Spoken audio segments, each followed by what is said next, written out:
Hello guys, this is your friend and we are back with a new fanfic. Which is what if Naruto had eternal Sharingan in Chunin exams married Yugito part 1. And if you enjoy this fanfic then please press the like button and subscribe to my channel for more fanfic like this. And now let's start the fanfic. The Yondaime is here. Everyone continue, shouted a random Jonin on the front. Now although this sounds like someone is invading the Hidden Leaf village, you're wrong, not someone. Something. Kyuubi appeared in the middle of the village less than 20 minutes ago and has been destroying things ever since and no one has been able to stop it. Konoha's last chance stands with the 4th Hokage and whatever plan he has.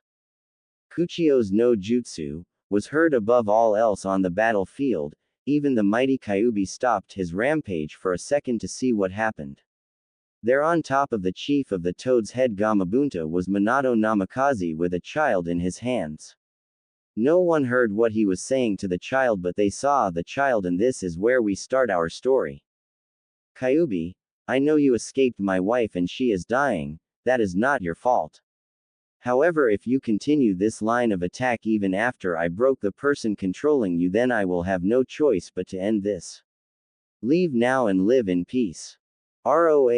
Roaarrrrrr, came the reply from the giant fox. So be it, Gamabunta hold him down so I can seal him. No verbal acknowledgement was needed between the two, they were the perfect team, one knew what the other was doing before they had done it, a skill rarely seen to this day within the shinobi world. Gamabunta jumped high into the sky and fired several water bullets aimed at stalling the great beast just long enough for him to land on top of him to hold him for what was needed for what was to come. Today was a sad day indeed. Minato, who was already speeding through hand seals with his son on top of the ceremonial pillar that is used for sealing, shouted, "Shiki Fujin!" All of a sudden he felt cold and could feel death crawling over him. He turned his head slightly to see an image of the Shinigami. Why have you summoned me, mortal? Careful about his choice of words, knowing everyone was listening and not wanting to give his son's identity away, yet he stated, Shinigami-sama, I want you to seal half of Kyuubi's chakra within you and then I will seal the rest with the 8 trigram seal I designed for him. It shall be done but the cost is your soul, do you want to proceed? Yes. Shinobi of Konoha, you will treat this boy like the hero he is for what I am about to burden him with, so Kami help me if I find out you denied my last wish I will come back from the dead and slaughter you all. Everyone paled listening to this but already made their minds up to ignore this wish, this child must have been born a demon to contain a demon they thought. Idiot's logic. The Shinigami reached down and pushed his hand through Minato's chest and reached out towards the Biju, grabbing half of its chakra. It visibly shrank in size to about half the height it was and a loud cheer went through the crowd as they watched their Hokage seal half its chakra. Wow! What chakra! Walking over to the infant he placed his hand on his stomach and shouted, Hake no Fuin Shiki. There, it's done. Sleep well child for soon you will be needed. I trust none other than you to hold this beast and one day you shall find out why. He leaned down into the child's ear and whispered, For you are my son, who else would a father trust with a burden such as this? As soon as those last words were uttered he fell down dead with the Sandaime Hokage arriving on the scene just after. Everyone return home, take the injured to the hospitals and the homeless to the temporary housing. I am reinstated as the Hokage. He said as picking the child up shunshining to his office which was still intact if a little shaken. Sandaime Hokage was placing the child within his crib, he of course knew who this child was. Not some orphan off the street as the crowd was led to believe but the son of a cage. He was born to be great. Minato left specific instructions regarding his newborn son who was named Naruto Uzumaki. He was to be left with the Uzumaki name and not told who his parents were until certain circumstances were met.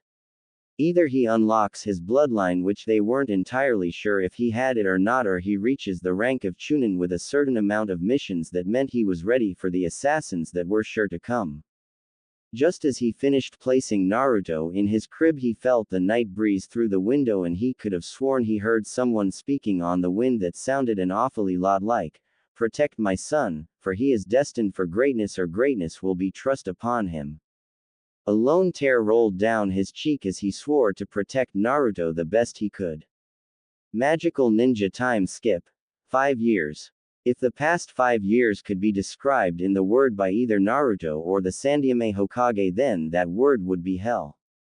The Hokage did the best he could, but the civilians and most of the ninja were persistent and ignorant, or the child's burden. Civilians would either throw him out of their stores or let him shop, but overprice him by at least 3 times as much, and the sad thing was, because of the civilian council they had every right to, because the shops were civilian owned. He couldn't do a thing. It got so bad that the only thing he could do was place a law forbidding anyone from speaking of his condition. He realized that he was basically turned into a figurehead, so to speak. The civilian council wrestled a lot of power from the Hokage and Shinobi Council before he could officially retake his former post after his predecessor's death.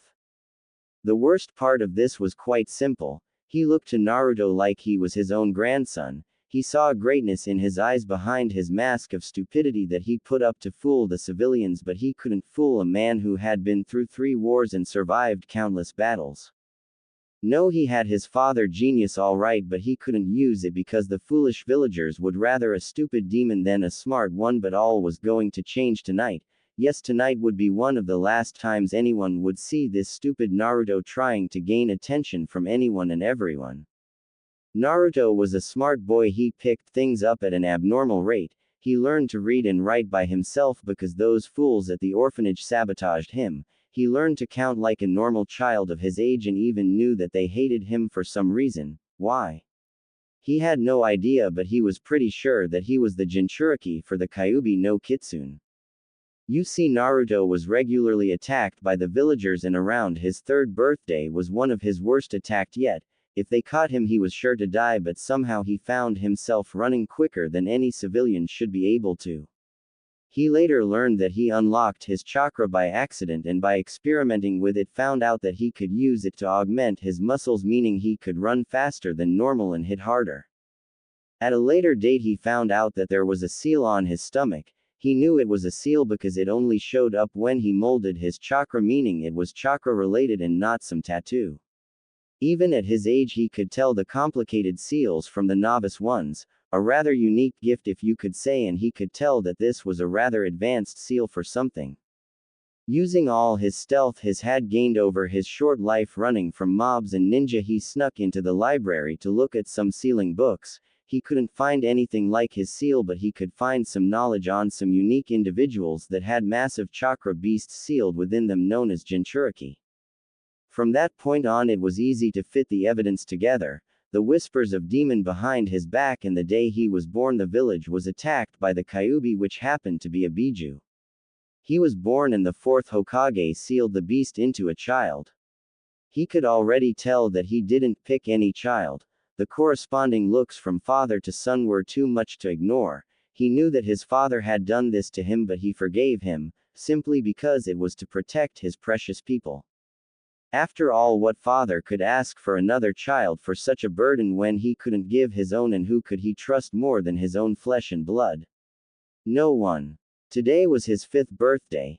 Acting the fool unfortunately meant he had to act happy about today and walk around outside in front of the villagers, basically mocking them.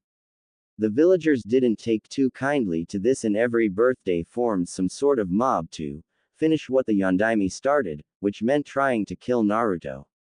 Naruto knew he would be alright. The pain may come and go, but he would live. Kyuubi wouldn't allow his host to die from something like this, as he found out early on. He had a very advanced healing factor, which he deduced was a side effect of the sealing. It allowed the village an outlet which stopped them more or less from attacking him every week. He would deal with this. He was a forgiving person who tried to see the best in people like his father did, but sometimes there just isn't enough to see. Naruto made his way through the village, strangely not getting attacked yet. This worried him, but he carried on and eventually made his way to the Hokage's monument, sitting atop his father's head looking at the night sky that was slowly starting to form with bright stars. He let a lone tear fall down his cheek as he thought of his life among the Hidden Leaf Village. He could technically leave, but he wouldn't make it far. No matter how smart you are, no village will let their Jinchuriki leave. They are tools of war. Without the tools, wars would be lost. He had no idea the Sandyame was watching him the entire time, with an Anbu squad on standby to save the poor boy if needed. He stared at the night sky and was entranced by its beauty. After a while he spoke quietly to the sky. You know, To-san, ever since you thrust this burden upon me, I've been beaten, starved, poisoned, and God knows what else. I was born for greatness. From you I have your looks and your genius. I endure because no one else would. I live because I endure, and I endure to protect my precious people. It is a vicious cycle that I'm not sure will ever end, but it must. Sooner or later they will either kill me or I will kill them, defending myself, and the village shall turn on me in spite of what I have done for them. Sandyame was watching, shocked. This boy was wise beyond his years and knew about his father. He could technically demand his inheritance and there would be nothing he could do about it, but before he could think anymore, he heard him continue his thought line. You know, when I was younger I asked the Sandyame if he knew why I was hated, a rare glimpse of my genius showing through my mask of stupidity. He lied to my face and said he didn't know, but I forgave him like I forgave you because he was trying his best to make my life livable. He told me a story instead, something to get my mind off the question. It didn't work, but it gave me something to think about in my spare time. He looked up at the sky and said, the stars above shine bright and protect us. They are the lives of the shinobi and Hokage past that have given their lives for the village's security and peace. When we die, someone will always be hurt. To this day that has to be my favorite saying he has ever told me. It is true, he is wise for his age. When I die no star shall shine for me. I am a weapon of war to be disposed of like a kunai dropped on a battlefield. The cycle has to change soon or I fear I will join you. He let another tear stain his cheek while looking off into the distance and saw a glowing light which could be made out to be a mob of civilians with torches. He gave a sad smile. Time for my beating. Hopefully I survive this, but if not then I shall see you soon, father. The Hokage was shocked. This 5-year-old boy, no, this 5-year-old young man was willing to let them kill him for the sake of the village. He wouldn't have any of that as long as he lived. Anbu. A team of 4 appeared before him: cat, dog, lizard, and crow. Yugao Azuki, Kakashi Hatake, Genma Shiranui, and finally a new recruit that was quickly rising through the ranks, Itachi Uchiha. Yes, sir. A mob is about to attack Naruto Uzumaki. You are to make sure he survives. He is on top of the 4th's head on the Hokage mountain. Kill every civilian if needed to ensure his survival. The cycle changes tonight. He shouted the last bit whilst sounding incredibly sad. Hi Hokage-sama, they said in unison. The Hokage slumped back into his chair watching through the crystal ball whilst trying to justify his lack of intervention within the boy's life. What have I done? Sure, I treat him like he's my own grandchild, but it's not enough. I'm sorry, Minato. The Hokage watched as Naruto waited. His Anbu would arrive soon, but it would be too late. This year everything changes. Naruto waited on top of the 4th's head for the mob to reach him. His face impassive suddenly changed to an unmatched smile that was hard to tell if faked, signifying his mask was in position. They arrived shouting at him. That's when he realized his mistake. Past birthdays he would lead them on a chase to thin the mob, but this year, he was stuck in between a cliff and an angry mob. He was screwed. Looks like I'm coming to you sooner than expected, To-san. Hi, do you want to play with me? He said, acting like an idiot, hoping they would feel sorry for him and not attacked. Unfortunately, this was not to be.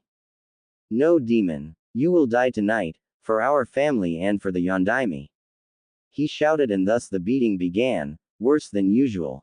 He felt several ribs crack as they kicked him. He spat up a little blood whilst the Sandyame watched appalled by his village. He couldn't help but wonder where his Anbu were. It was too late. A villager decided he was going to be the one to end the demon, but to do so he was going to be pushed off the cliff. With no ninja training, this was a sure death for anyone. The Sandyame visibly shouted in anger as he watched his surrogate grandson fall to his death. On his way down, Naruto already accepted his fate. He could see the Anbu team arriving on scene to see him fall down, but it was too late. They couldn't possibly reach him in time to save him. He was going to die, and the Kyuubi's wrath would be brought upon these fools when the seal breaks. He smiled in the face of death, but that didn't mean he wasn't scared. No, he was petrified. Time seemed to slow down as his vision became clearer but changed to black and white. He thought of the irony of this situation. Just as he was about to die, something happened to hasten his perception of time so he could spend longer falling to his death.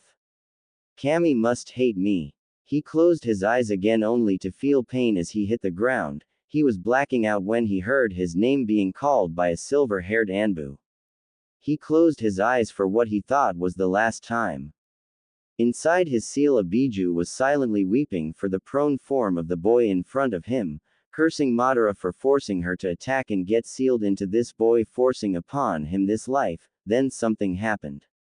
Two eyes opened floating in the sky, showing a pair of two Tomoe Sharingan blazed to life, and he visibly flinched before they shut themselves again.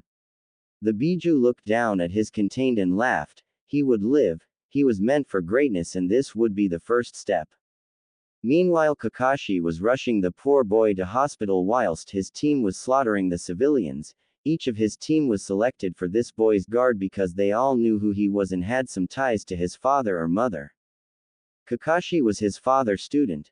Genma was part of his father's personal guard. Yugao was his mother's student, a kenjutsu prodigy, and finally Itachi was just smart enough to figure out who the boy was and treat him like a brother. Oh, the irony that would be coming his way. Kakashi arrived at the hospital with the broken boy in his arms, panting, "I need a doctor," he shouted. Each came, but when they saw the boy they left until Kakashi grabbed on by the neck and threatened him. "I don't care if you don't like him, you will heal him, and so God help me if he dies you will spend the rest of your life in a wheelchair being fed through a straw by your family."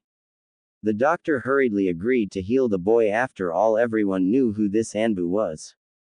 What happened to him? He got chucked off a cliff. Even though the doctor hated the boy, even he felt that was cruel and visibly recoiled at the answer. "You're joking." No. Running a diagnostic jutsu on the boy to check his injuries, he was amazed that the boy was still alive. He has several broken bones and a fractured skull, not to mention internal bleeding and signs of a lot more that was recently healed. "Do what you can for him and be quick about it," he snapped whilst thanking Kami that the demon healed most of his container's wounds. As he was healing the boy, the Sandyame Hokage rushed through the door and had an angered look on his face. "Kakashi, what the hell kept you from getting there in time? You left 5 minutes before it happened. You're a ninja for Kami's sakes." "Sir, my team was held up by a team of 20 ninja that had blank face masks like Anbu. All are dead. We didn't have time to take a prisoner." "Danzo. He will pay for this. Maybe not today or tomorrow, but he will pay." "How is the boy?" "He is healing at an extraordinary rate even for him. I don't know why." "No use explaining why. He is unpredictable and most likely has nothing to do with it, but no point looking a gift horse in the mouth." "Kakashi, I need to talk to you outside. Doctor, keep healing him and don't stop." Kakashi followed his leader outside into the hall where he took his time to explain, obviously under a silencing barrier, what Naruto had said earlier. Kakashi was obviously shaken by the boy and his genius, but visibly disturbed when he was told how Naruto smiled in the face of death. No one, not even veteran Anbu operatives, smile looking death in the eyes. It's just not natural. Whilst they were discussing this, a shockwave of chakra shot out of Naruto, covering him in the potent chakra. Inside the seal, Naruto was beginning to stir when he realized he felt no pain and groaned as he tried to move his stiff muscles. He opened his eyes and looked up, but almost immediately noticed he was in a sewer. Great! The Shinigami's stomach is a sewer. Who would have thought? He heard laughing from behind him and turned around to see a giant nine-tailed fox. They stared at each other for a couple of minutes before Naruto broke the silence. Sup? This and that, some interesting things recently though. So, I can't be dead since you're here, which would most likely mean I was hurt so badly that I entered the seal on my stomach with my consciousness. Pretty much, at least you aren't stupid. Thanks, I guess. So anyway, I can change this dreary place to something a bit more hospitable. The Kyuubi just shrugged whilst watching his container closely. In truth, he knew how to change it. Seriously, what thousand-year-old demon didn't? But this was a test for him. Naruto just sighed whilst concentrating. He was going to take a shot in the dark here. Immediately the sewer was replaced by a valley with long grass and a forest on the horizon, a lake off to the right whilst a house in the center with a park bench in the garden. Naruto just smirked. That's better. He looked at the wide-eyed Kyuubi whilst snickering to himself and thought about something. If I somehow let you out of the cage, you aren't going to try to eat me or something, right? Kyuubi just stared at him for a minute before nodding, not trusting himself to answer. Cool. And just like that, the cage was gone whilst a collar with a paper tag, which was the seal, was in its place. There you go. I know living in me hasn't been the best, but you might as well enjoy what you can. That's it. No questions. Not wanting to know why I attacked or anything. Not even your parents. Why did you attack? And I know about my father. I mean, seriously. Who the fuck doesn't notice a look-alike? But you can tell me about my mother if you want. Long story short, I was forced to attack after being ripped out of my previous container, who happens to be one of your mothers, and she died obviously because of the birthing, but also because me being ripped out of her. I was forced to attack by Madara Uchiha, somehow still alive, but how I don't know. Well, that sucks. Wait, hold the phone, did you say mothers as in plural, as in I have two? How the fuck did that happen? Well, considering you're quite smart, I'll skip the bird and the bees and go straight to it, having me and your mother with a seal that wasn't the correct type for her because it was rushed when I was being transferred to her from the previous container. Mito Uzumaki made her for a better choice of words, barren. Will that happen to me? Will I be able to have kids when I'm older? Yes, your seal was also rushed, but it was designed with a lot of time beforehand. When your father found out she was pregnant, he always looked ahead in these types of things. Smart man. Okay, carry on. Well, you see, it goes like this. Just because she couldn't conceive a child didn't mean she couldn't give birth to one. Makoto Uchiha, your mother's best friend, donated an egg and it was implanted within Kushina. Your parents went and got down and dirty, and here you are. The beast smirked at his disgusted face of his parents having. So which one is my real mother? I would say both. One allowed conception whilst the other allowed birth. You also have a few perks from this, believe it or not. Like, well, first, earlier on tonight when you noticed time slowed down, it wasn't Kami messing with you, it was your Sharingan awaking. Cool. He screamed like his masked self. Yes, however, a combination of having me in you and betrayal from the village left you with an advanced form called the Mangekyo Sharingan, but beware, each time you use this you will lose a portion of your eyesight until you are truly blind. Also cool, but not cool at the same time. Don't worry, eventually your half-brother Itachi will awaken his, and then you swap eyes and boom, you will never go blind and it will use less chakra. How do you know so much about this? I kind of created it a couple hundred years ago when Madara Tem woke me from my sleep. He was a Hyuga branch member and wanted to be free of his curse seal. At the time I was still a bit groggy from sleep and thought, hey, what the hell, and used my chakra to mutate the Byakugan into the Sharingan. Sort of made a small mistake though when I mutated it too much and it awakened a curse for the dojutsu. Well, that's good and bad. Good. I got an awesome dojutsu. Bad that I'm cursed. Not really. Having my chakra go through your eyes when I was healing you earlier sort of made it disappear. Anyway, the curse is simple. When one of them watched someone they love get hurt, they will do anything for power to help that person survive, hence they are rather known as power hungry. God damn it. That means Makoto-ka and Itachi are going to be power hungry. Not really, I've seen few that rise above the curse and they both are two of them. By the way, when you have kids, even if it's with another Uchiha, your DNA will overwrite theirs, ending the curse. Okay, anyway, what's your name? I mean, it can't be Kyubi. Kyubi looked slightly offended at this and sighed. Hikari. So you're a chick? Yes. She expected him to burst out laughing here and gave him an odd look when he did no such thing. What? Aren't you going to laugh? No. Why? Why should I? Every time I've ever told anyone my name and or gender, they laughed at me. Why? I know plenty of powerful women. Who? The kunoichi of this village for one. Well, not the fangirls, but you get the idea. Touché. Anyway, I'm going to take a nap under that tree where the sunlight is shining just perfectly, because this is my mind, and maybe wake up in the hospital later and see one of my mothers after that. Naruto was laying in his hospital bed while a squad of Anbu walked into the room with the Hokage, Crow. Yes, sir. Please get your mother. It's time for some truths to come out. Itachi raised an eyebrow from behind his mask and nodded before shunshining home to pick up his mother. 20 seconds later, she was there with Itachi looking rather annoyed. Crow, did you wait for your mother or did you grab her and shunshin here? Itachi kept very quiet and shrunk into the corner under his mother's gaze. What can I do for you, Hokage-sama? Hiruzen and Makoto had always gotten on well because unlike most Uchiha, she wasn't born with the holier-than-thou attitude of the rest of the clan, and they both knew Minato and Kushina, which was also a plus. Makoto was a 29-year-old woman who didn't look a day over 20. She was 5 feet 7, quite tall for women nowadays, wore a battle kimono because while she was a retired shinobi she kept up with her training and was ready for anything, and had perky C-cup breasts with long purple hair and coal-black eyes, the eyes of an Uchiha. It's time for some truth to come out. Anbu, keep guard of this room, no one is to come in. Itachi, stay and remove your mask. All the Anbu nodded and did as they were told before Itachi removed his mask. Putting up a silencing barrier, he took a deep breath and decided to start. Makoto, what I'm about to tell you is going to make you hate me, but it was in Minato's will the same as Kushina's.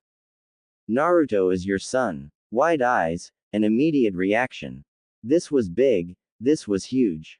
This boy here, who the villagers vilified and abused physically and physiologically, was her son and Itachi's brother. How? Well, remember when Kushina asked you for that favor when she was trying to have a kid? Well, Naruto is that child. You told me he died. As I said, it is in their wills to tell you this. I wasn't meant to tell you until he was either Chunin or if by chance he unlocked your bloodline, but with his eyes blue instead of black, we thought that would never happen. Why are you telling me now?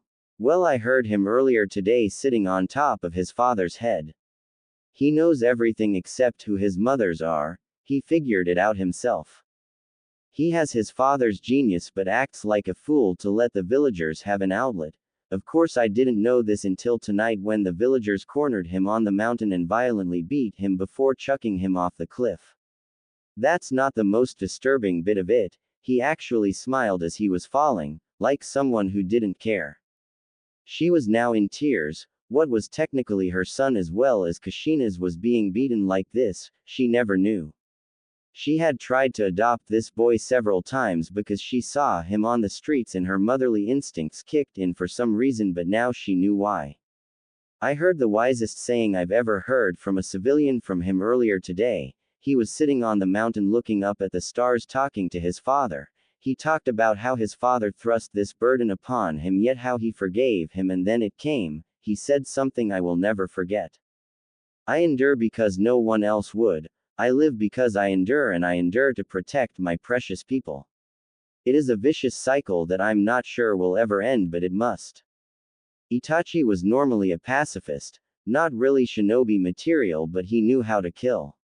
He was trained to kill. He was trained to be a weapon for his clan, but today he found out he had a little brother and was truly happy.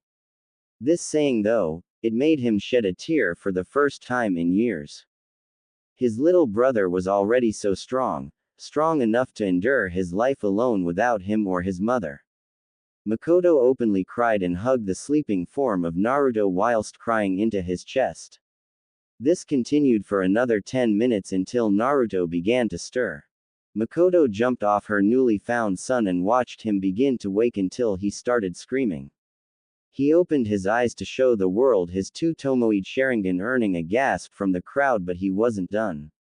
His Sharingan morphed into something rarely seen within the Uchiha clan, a Mangekyo Sharingan, a three-pointed triangle which curved inwards whilst the center of the triangle merged into a hexagon around a pupil.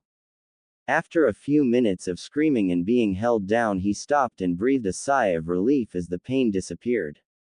He looked around the room and saw one of his Anbu guards with a strange woman that he has never met, but also the Hokage. He stared at them for a minute before saying, "Sup?" They were all still staring at his new eyes and ignored him. "Why are you staring at me?" Ignored still, he started to get annoyed. "Quit it." He saw them staring at him still and they seemed to be looking at his eyes. He felt some chakra drain, which meant his Sharingan was active, so he cut the chakra and everyone suddenly snapped back to attention. Makoto rushed him and hugged him tightly, hoping that he was real. She squeezed until he let out a pained yelp and suddenly let go, fearing she might hurt her son. "Not that I don't appreciate the hug, but who are you? I know Itachi from behind the mask, even if he doesn't think I do, in the Hokage, but you." She took a deep breath and said, "I'm your mother." He promptly fainted. They all laughed. 5 minutes later and he was back up and was rubbing his head. "I could have sworn you said you were my mother." "I did. So you must be Makoto Uchiha." They all looked surprised by this. "Yes. How did you know?" Well, Kyuubi could see Kushina-ka through the seal when she asked for your favor, and I also have the Sharingan and Mangekyo. By the way, did you know my mindscape was a sewer? That just wasn't cool. They all stared at him blankly. "What? How long have you known about me?" "Since I got knocked the fuck out and met Kyuubi. Nice girl once you get past the 50 feet tall thing." His stomach growled and he sighed. "She's moaning about being called tall." He grinned as he continued, "About Kyuubi being sealed inside me. And my father. Since I was 3. They were all shocked. "How?" was the only word they got out. Let's start from left to right here. From being called a demon to my face and my birthday, not to mention the big ass seal on my stomach when I mold chakra, it was pretty easy to figure out, and from there I looked in the mirror and saw the resemblance, not to mention what kind of father takes someone else's kid whilst not giving up his own. Now Gigi, I want my inheritance. This includes all scrolls, house and money, because I'm actually tired of pretending to be a god-forsaken idiot. It's only taken 2 years for them to almost kill me, so I'm going to better protect myself." He raised an eyebrow but nodded with one question, "Since when can you mold chakra?" "Somewhere around my 3rd birthday I was being chased by the biggest mob to date and I was sure I was going to die, but for some reason I started to feel warm and running quicker. I paid no attention to it at the time. Later I discovered I unlocked and molded my chakra towards my feet to help me run faster, and boom. You know I can't adopt you, right, Naruto?" Makoto said, much to the shock of both Itachi and the Hokage. "I know, a Jinchuriki from a clan would overpower said clan, but also I get the feeling your husband wouldn't be too happy." She nodded. "Fugaku never liked Minato or Kushina. He was a candidate for 4th Hokage along with Orochimaru. If I adopted you he would use you as a weapon, but I can help you. Whilst I can't make up for the years I wasn't a mother, I can try to be there for the future." He smiled. That was all he wanted. Itachi. "Yes, Ka-san. You're on Naruto's personal guard, right?" "Hi, Ka-san. You're to train him from now on. Make sure he gets used to his Sharingan, but don't use the Mangekyo. Speaking of which, how do you have it? Would you believe me if a couple 100 years ago Madara Uchiha was a Hyuga and disturbed Kyuubi's sleep, begging for her to mutate his eyes? Well, he did, and with her sealed inside me combined with the feeling of betrayal I had earlier, activated it. Also, I don't have the dojutsu curse that the rest of the Uchiha have, nor do you or Itachi. She made a mistake when mutating his eyes or something and cursed the dojutsu. The people who see a friend hurt or in danger become power hungry to help said friend. I don't have it because she removed it and she said something about a 1 in 100 chance of not having the curse in your eyes, so congratulations. I'm not sure if you have any brothers or sisters. Itachi said they might have it, sorry. Itachi just shook his head and replied, I have an adopted brother. Of course he thinks he is real and I treat him like my real brother, but he is my cousin. His parents died in the Kyuubi attack, so mother took him in. Naruto nodded and smiled at his mother, a true smile, and couldn't help smile in return. Anyway, get him physically fit before taijutsu training, make sure he learns our style but also his father's, which I'm sure is part of his inheritance. Teach him a few basic jutsu for each element and make sure he understands that the Sharingan is only a tool, not a crutch. No son of mine is going to be dependent like that. Check if he is a genjutsu type as well, Itachi. If so, I will leave that training up to you because I'm not that type of shinobi and you are. Itachi nodded. All this time they didn't know that the Hokage had sent a shadow clone to his office except Naruto, who caught the hand seal. It came back through the door with a scroll. Naruto blinked. Old man, I think I might have done something. He raised an eyebrow and noticed his Sharingan was active by accident. My chakra control isn't the best at the moment due to my huge amount, so I kept my Sharingan active to see if I can better it, and I might have caught your hand seal for that jutsu. It feels weird, like I know it. Hiruzen nodded sagely. That's fine, you copied it with your Sharingan, one of the perks of it. I was going to give it to Itachi to teach you anyway with your high chakra capacity and all. He nodded and turned off his Sharingan. I don't like this, it will mean I copy from anyone and everyone. I don't want to copy from teammates and allies. Everyone present smiled. He was already getting the idea without them explaining it. That's my boy, Makoto said in a proud voice. Copying from allies without permission can be a pain, but he gave you permission, so don't worry. Hiruzen was rather proud of the boy at the moment despite what had happened recently. He handed Naruto the scroll and explained that he needed to bite his thumb and wipe blood over the seal to open the scroll. It was his inheritance from his father and Kushina. Opening the scroll, the first thing that dropped out was a letter. He picked it up and began reading out loud. Naruto, my son, how I am sad whilst writing this letter. Your mother is currently in labor trying her best to bring you into this world whilst the Kyuubi no Kitsune is on a collision course with Konoha. The fox was sealed inside your mother, but during the childbirth someone attacked and ripped it out of the seal. Instead of running like it should have, it started to attack, which leads me to believe it was being controlled. I'm going to seal it into you. Yiso not getting Father of the Year award anytime soon. A few teardrops stained the paper here. You may hate me, but know that I love you. I leave to you several things. My house, which is protected by so many seals it makes the Hokage's vault look like a drawer with a lock for one. Inside you will find my jutsu library. Hiraishin and my Rasengan are hidden in there somewhere. I'm not making it easy for you. You will not grow up spoiled, but on the plus side I did apply resistance seals to you as you were just born and made them automatically adjust, so they should be rather high at the moment.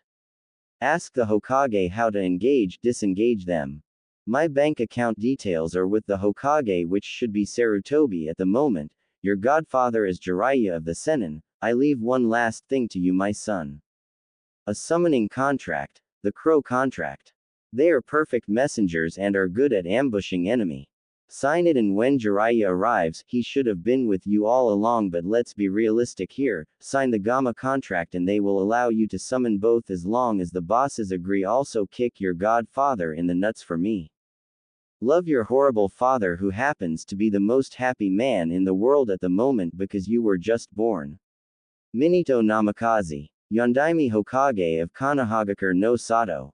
Naruto smiled and laughed at his father's antics even though he was about to die. Before anyone could comment on the letter, another one dropped out. Hi, me again. Just because I am finished leaving you stuff doesn't mean your mother hasn't left you anything. She is too weak to write you a letter at the moment, so I'm sealing the stuff for her and writing this quickly.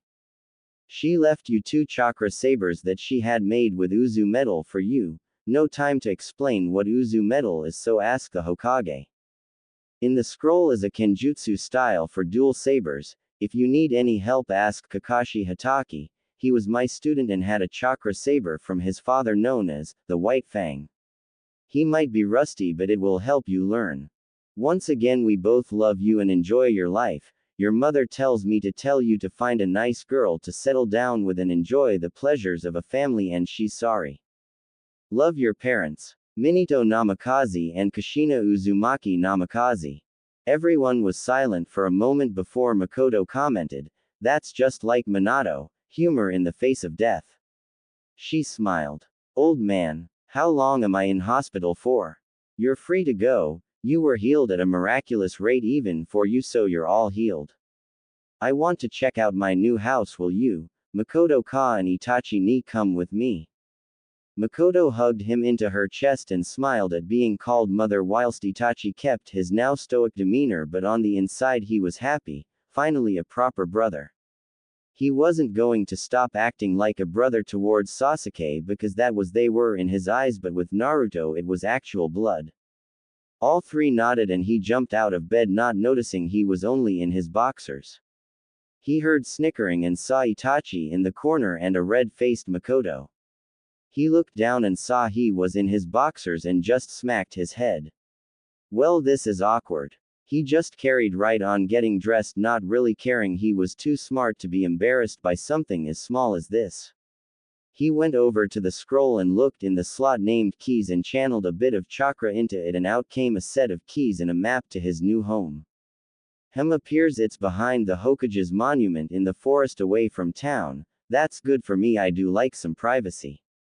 Itachi nodded and grabbed his new little brother and mother and Shunshin to the top of the Hokage's monument and was joined a second later by Hiruzen. Map says it's protected by genjutsu seals. Only I or he could find it unless you know where to go beforehand. He walked off into the distance with them following him and carried on down a path into what looked like a cave. This is a genjutsu seal to look like a cave. Whatever you do, walk straight forward even if it's dark and you will arrive past the seals. No one could see, but each nodded their heads and continued straight, soon walking through what seemed like a dead end of the cave. When they reached the end, they come upon a wooden gate that appeared normal but was covered in seals and an 11 feet high brick wall that looked like it was built yesterday.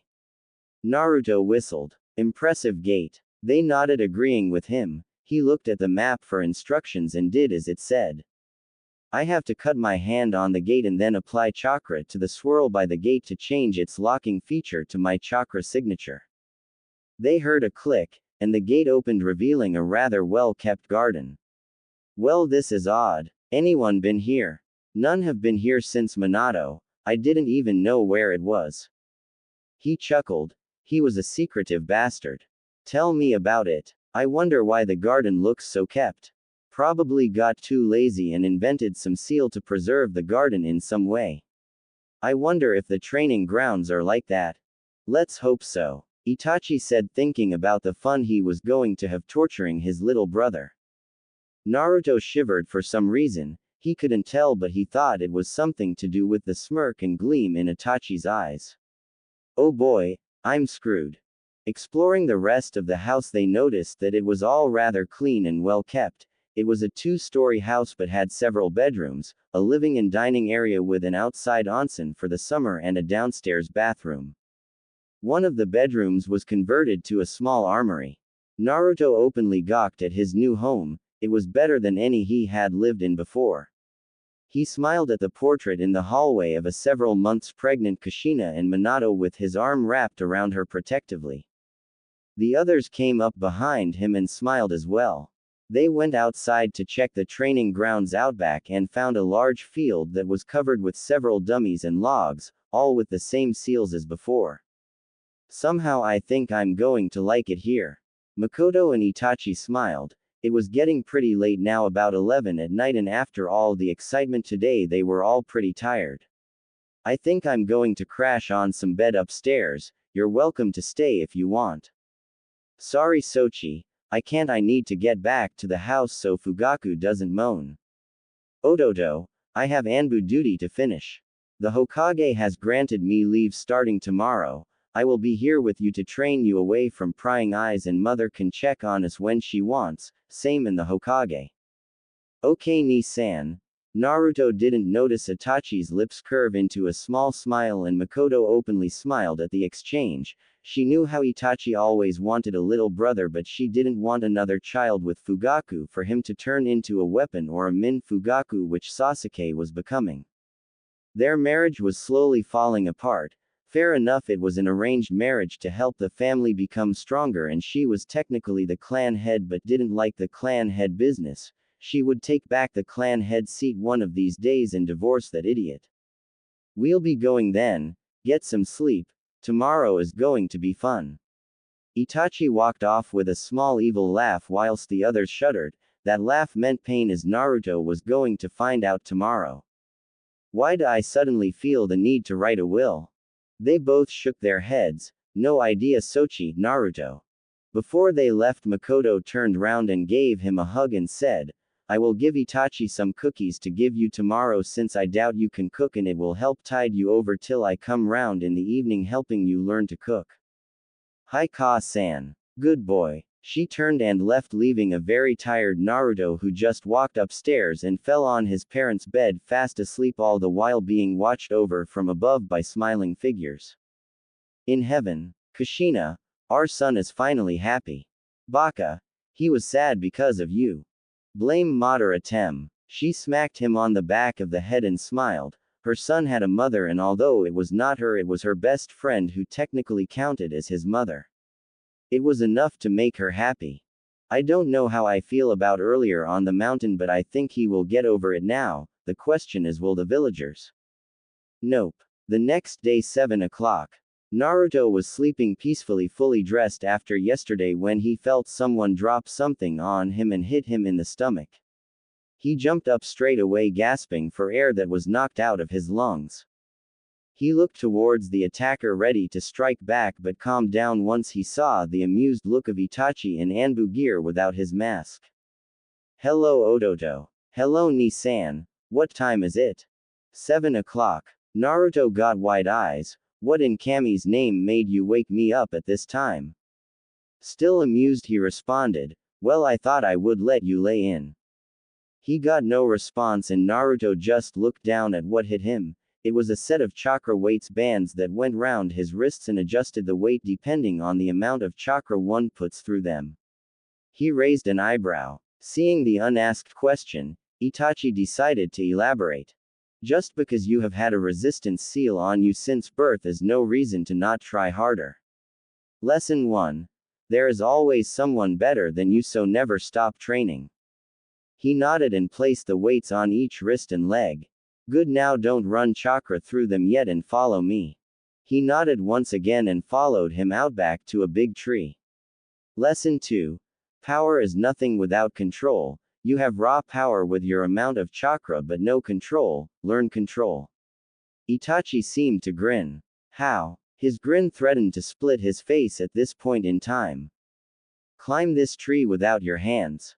Naruto stood there for a moment before thinking about what he was asked to do. It was obviously a chakra control exercise meant for larger chakra users such as himself, but he had to climb it without his hands, and if it involved chakra, then he guessed it used chakra to stick to the surface. Once asking Itachi if that was how it was done, he smiled, proud of his little brother. It seemed genius ran in his mother's side of the family. Naruto walked up to the tree and lay on the floor with his feet touching the tree. Itachi raised an eyebrow and watched his brother focus chakra to his feet by using the ram hand seal and step about a foot off the ground, and asked Itachi to time him for 5 minutes. He nodded. 5 minutes later, Itachi called for him to stop and asked what he had just done. His response was, I focused chakra to my feet to get a feel to how much it takes to stick to the tree for a period of time, so when I go to try again it should let me get quite far up the tree. Itachi blinked a couple of times before walking up to the tree and banging his head, muttering, Baka, Baka, Baka, over and over again. Naruto just laughed. He motioned for Naruto to continue what he was doing before and walked up to the tree before walking 3/4 up the tree with a wide-eyed Itachi watching. That shouldn't be possible for him with that much chakra. Damn, when I did this it took 3 days to learn. Well fuck. Naruto, come down here. Naruto walked over to his brother and asked what he wanted. That jutsu you copied yesterday was called Shadow Clone. It is a physical clone with a chakra network and is very good for people with high amounts of chakra because they can train with them. The downside is that they dispel with one punch. Make as many as you can so I can see how many there are. Inside his seal, Hikari was just waking up and heard the conversation via their connection and laughed. This was going to be funny. Kage Bunshin no Jutsu. The field was covered, actually covered in smoke, and Itachi couldn't believe his eyes. There had to be hundreds. 2 words summed up his expression. Holy shit. What? This is a kinjutsu because the chakra needed for it and you just made around 300 and are not winded at all. I'm just special. Everything they learn you learn, however never dispel them all at once. You will get brain damage that not even Kyuubi can fix. Yes sir. He mock saluted. Get working. I want tree walking and water walking done by the end of the day. Dispel 10 clones every 20 minutes to advance the clones. When complete, come find me for water walking. The clones went about their business whilst Itachi sat watching his little brother's army. He was so proud of him already. He would make him strong enough to survive the world. 40 minutes later and 260 clones left. The original Naruto walked over to his brother. Finished, and I have 260 clones left. Follow me for water walking. He walked away to a small pond and watched his brother walk out onto the water. Water walking is a constant stream of chakra to your feet all the time, but it has to be ready to change at a moment's notice if you are on a moving river. Naruto nodded and asked his brother to stay there for a second. He agreed and watched as Naruto quickly activated his Sharingan and looked at his feet, smiled and deactivated it. He jumped on the water and fell in up to his shins. His brother was once again surprised and asked what he did this time. The Sharingan is a tool in a ninja's arsenal. We use tools as and when we need them. I watched your chakra flow to your feet and adjusted it to my size and height to get a head start. Itachi smiled. His brother was going to go far. Create one clone and dispel it so the information is distributed to the rest, and follow me, we need to talk. Nodding, he did as asked and then followed his brother into the house. What type of ninja do you want to be? Naruto raised an eyebrow. He was smart, but something like this escaped him. Itachi answered the eyebrow. There are different type of ninja. Examples are ninjutsu specialists or taijutsu specialists and sometimes even genjutsu specialists. Your father was a ninjutsu and fuinjutsu specialist. You will be learning fuinjutsu sometimes, so don't worry. Naruto nodded, about to answer when his eyes glazed over and heard a voice in his head. Naruto, it's Hikari, don't talk out loud, just think. Sup. Chose genjutsu and ninjutsu as primary with taijutsu and fuinjutsu as secondary. Why? I'm a fox. We are naturally good at genjutsu and I gave you a tiny present when you were knocked out yesterday. Call it a sorry for your life so far. What kind of present? The kind that will make you exceptional at genjutsu even though you have cage level reserves, although you have to use your eyes. If you get used to using them you should be able to cast them without your Sharingan. Also ninjutsu, because let's face it, you're a juggernaut with your reserves which will only grow with time. Fine. He looked at a worried Itachi and spoke. Sorry, Kyuubi was speaking to me. It's okay, what did she say? She said that she gave me a gift as a sorry for my life so far. I should be a great genjutsu user with the Sharingan and eventually without, but she told me to focus on ninjutsu and genjutsu but also on taijutsu, just not as much as the first two. I kind of like the idea of being a well-rounded shinobi like this. Itachi dumbly nodded with a shiver of excitement. His little broth, the next genjutsu prodigy after him, but also the reserves to blatantly spam ninjutsu all day long. Oh, his enemies were screwed. The reason I have you practicing chakra control so early is because the weights, I don't want you trying to put a little chakra in and end up wearing 2 tons, that wouldn't be funny. Your clones are going to practice chakra control for the rest of the day, and this will happen for the next month just to get your control up to par, but whilst they do that you're going to work out to get your body ready for taijutsu. Oh, lesson number 3. Ninjutsu and genjutsu are useless unless you have the body to dodge and pursue enemies, which is where practicing taijutsu comes in. Naruto nodded and Itachi pulled out a scroll with his training regime and smiled evilly. It read, 5 o'clock to 6 a.m., wake up, shower and breakfast. 6 o'clock to 7 a.m., warm up laps around the compound, send out 300 clones for chakra control. 7 o'clock to 12 p.m., physical workout, 250 push-ups, sit-ups, crunches and 5 laps round the compound. Repeat 7 to 12 until time is up. 12 p.m. to 1 p.m., lunchtime, no ramen.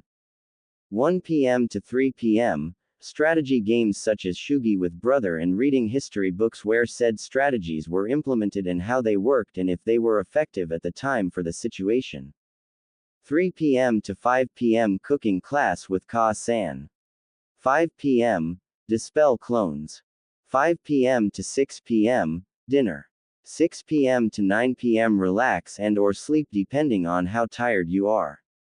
He looked up from the scroll and saw an evil gleam in his eye. Has anyone ever told you that when you are about to train me you get an evil gleam in your eye that screams torture? Nope. Well, you do. Well, leave your clones working, we are going to get rid of the god-awful jumpsuit of yours and get you some real clothes. Itachi pulled out a scroll and unsealed his mask and placed it on his head. You came dressed in Anbu gear to take me clothes shopping. That's pretty smart. You aren't the only genius around here. Wise ass, he muttered, only to hear a snort of amusement from his brother as they left the compound and started towards town. It was early. Around 8:30 and shinobi and civilian alike were just starting to wake. They wouldn't openly glare at him because of the Anbu with him, but they had heard rumors stating that he had been killed yesterday by being chucked off the Hokage monument. Walking into a shinobi-only store with Itachi in his Anbu gear, the shop owner greeted them. Akro-san, Hokage-sama said you would be coming round today sometime. I take it that you are here for this young man. Crow nodded and responded in a monotone voice of his Anbu counterpart. Yes, Naruto needs some new clothes, maybe a few sets of kunai and shuriken as well. Well, knock yourselves out. We aren't that busy in the morning, so there shouldn't be any judgmental shinobi around. He winked at Naruto and used air quotes for the word judgmental. Naruto smiled and nodded whilst walking into the shinobi clothing sector. He came back 5 minutes later wearing white ba trousers with a kunai pouch on his right leg and a standard issue hip pouch, whilst wearing a mesh tank top with a black zip-up hoodie with orange strips going down the arms. All in all, he looked like a 5-year-old Minato. He had 5 sets of these clothes, not including the hoodie. He had 3 sets of them. He picked up a set of kunai and shuriken with a sealing scroll and went to the checkout. When it came out at a set price, he went to pay and the man said, "No need." The Hokage put it on his tab. He nodded in acceptance and made a mental note to thank the old man later. They spent the rest of the day practicing chakra control and kunai throwing. Itachi left again in the evening, but not without leaving him a bowl of cookies from their mother, obviously with one missing. Naruto was quite content with his new life within the past few days. He had family, he had met the Kyuubi and was on relatively good terms with her, well, good terms as you can get with a giant fox stuck in your gut, and he got to spend time with his older brother, but to top it all off, he was finally learning right, like he should have been from an early age. He was currently having a rather nice dream about ramen. Yes, although he acted like an idiot with a ramen addiction, he actually liked the food, just not all the time, but it was one of his favorite foods, considering with the civilians not allowing him to shop at their establishments that he couldn't taste variety. His dream was suddenly called to a halt when he felt someone enter his bedroom. he reacted on his newly found instincts that were bashed into his skull by Itachi, and using his right hand he grabbed the person's wrists whilst with the left hand grabbed a kunai that he now slept with and poised to strike the intruder's throat with the kunai. He stopped an inch from the person to note an amused look on his older brother's face. Ga Itachi. Taking a note out of his younger brother's book, he replied simply, "Sup. Goddamn, I could have hurt you." A snort from Itachi was all he got in reply, showing how little he knew.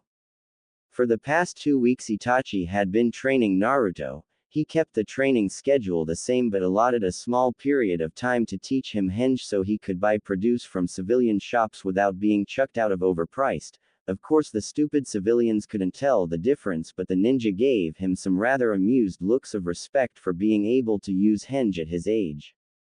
Naruto soon learned that Itachi was a nice person but cold to people he didn't know, or if he was on a mission. To his family, however, he would protect them to the best of his ability. Naruto had come to respect that about the older boy. Makoto came round every day and helped him learn how to cook, and like everything else he took to it rather quickly, learning all the basics of cooking and a balanced diet for growth, which was also important towards his taijutsu training. She had stayed at his house for a full day watching her newfound son train, and she couldn't be more proud. Not only did he understand what she and Itachi were trying to say about ninja who specialize, but also understood that his Sharingan did not mean instant victory like most of her clan came to think. No, he practiced whatever he learnt. Naruto soon found that he enjoyed life more than before. His body was quickly becoming quite fit for his age, and if he took after his father, which it was quite clear that he did, then it would mean that the Hidden Leaf Village would soon have another speed demon on their hands. She was currently watching her son meditate to calm down after a stressful day of training. Everyone had a way to keep stress to a minimum within the shinobi careers. Kakashi had his porn book, Guy had his patented Flames of Youth, Asuma and Hiruzen smokes, and she doted on her family as much as possible. She just had an idea about how he could keep stress to a minimum and smirked whilst calling her eldest over to speak to her. Itachi, what do you think of Naruto taking up pranking? Say what? Well, Kushina and Minato were both pranksters, and I think it would be good for him to train in stealth early on. Not to mention that it would help him have an outlet against the village whilst being constructive and advancing his training. I think it's a good idea as long as his orange jumpsuit comes back out for his pranks. If you can hide in that thing, then you can hide anywhere. Agreed. He will prank people on his time off. Do you think we should tell the Hokage? Quote. Nah, I'm sure he will find out on his own. They both looked at each other and smirked before calling Naruto over to explain the situation. So let me get this straight, you want me to train my stealth by pranking people? Wearing my orange jumpsuit? They both nodded and pretty much instantly regretted because he had a smirk that sent chills up their spines and heard an evil laugh with the sound of thunder behind him. They both had the same thoughts. What have we unleashed? They looked to each other and shrugged before going home and to bed whilst Naruto planned his first prank. A few days later they were all called into the Hokage's office and noticed the Anbu guards were struggling to keep in their laughter. The third Hokage was sat behind his desk in his battle armor. He smiled his grandfatherly smile and welcomed them. What can we do for you today, Hokage-sama? Well, you see, I seem to be having an issue with my Hokage robes, and I thought you could shed some light onto this issue and how it occurred. They both nodded before he got up from his desk and led them to the cupboard in the corner of the room. Opening the cupboard, you could clearly see his normal Hokage robe and hat, except they were dyed neon orange. Instantly they burst out laughing, which happened to continue for another 5 minutes before they settled enough to talk to the Hokage. My bad, Itachi said. You're bad, kind of. How so? Shifting slightly on the spot, he sighed. We wanted Naruto to train in stealth, so we told him to go pranking people in his orange jumpsuit without getting caught. Apparently you're his first victim. Do you have any idea what you've unleashed? He is exactly like Minato and Kushina when it comes to this. He won't ever stop. Oh, the paperwork. Both snuck away whilst his was crying anime tears with a sweat drop on the back of their heads. Pranks such as this continued for the rest of his training. 2 weeks later he had set up his title of prankster from hell. At the end of his 1 month physical training they stopped for a break whilst discussing what was going to happen next. Your physical training is up for the moment, but that doesn't mean you stop. You will increase your warm-up by double with the now chakra weights since your control is decent enough to use them without wearing 2 tons instantly. Naruto groaned. If his physical training was up, then what was he going to be doing now? Upon voicing his question, Itachi smiled and said that he was going to teach him a few basic jutsu from each element, but went into explaining elements. Elemental jutsu is a jutsu that is aligned to an element, allowing a person to use it easier. An example of this is most Uchiha have a fire element, which makes it easier to use the Great Fireball as a rite of passage for people within the clan. Some people have 1 or 2 elemental natures. Sometimes if you're lucky you get 3, but I doubt that will happen since it's like a 1 in 1,000 chance. Naruto raised an eyebrow at this as if to say, really? Before we start, tell me what is the difference between learning a jutsu and mastering one? Naruto took a moment to think.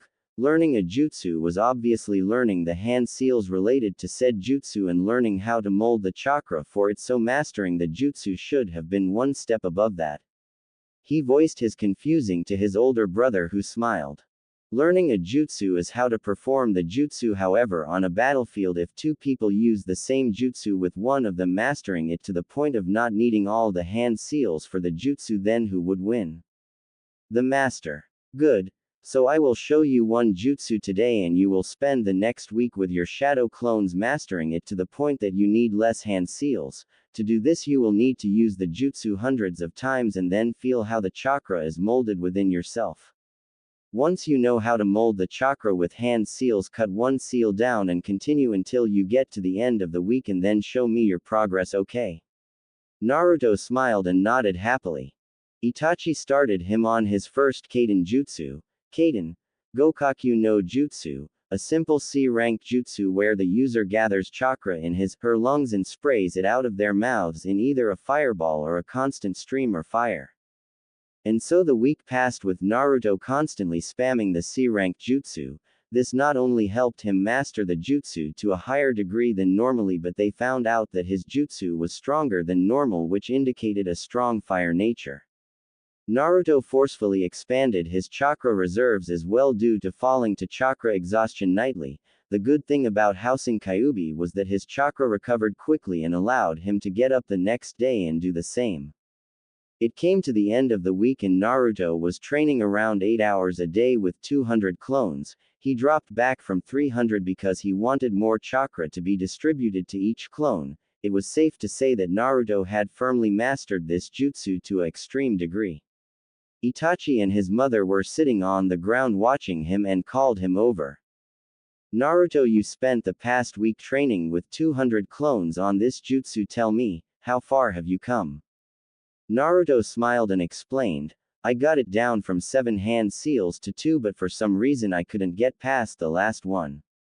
Both older Uchihas smiled at him, a smile that was full of pride. Makoto chose to explain, Naruto, you will never be able to get to the last seal. No one can unless they have an incredibly high affinity for fire, as is the same for any other jutsu. You have mastered this jutsu, so show us how good it is. Naruto smiled and ran over to the dummy that was 25 feet away from his family. He didn't want them getting hurt obviously, and made 2 hand seals and took a deep breath. Exploding from his mouth was a fireball that looked like a miniature sun, 13 feet wide. The dummy never stood a chance. He turned round to see his mother and brother clapping and couldn't help but smile at them.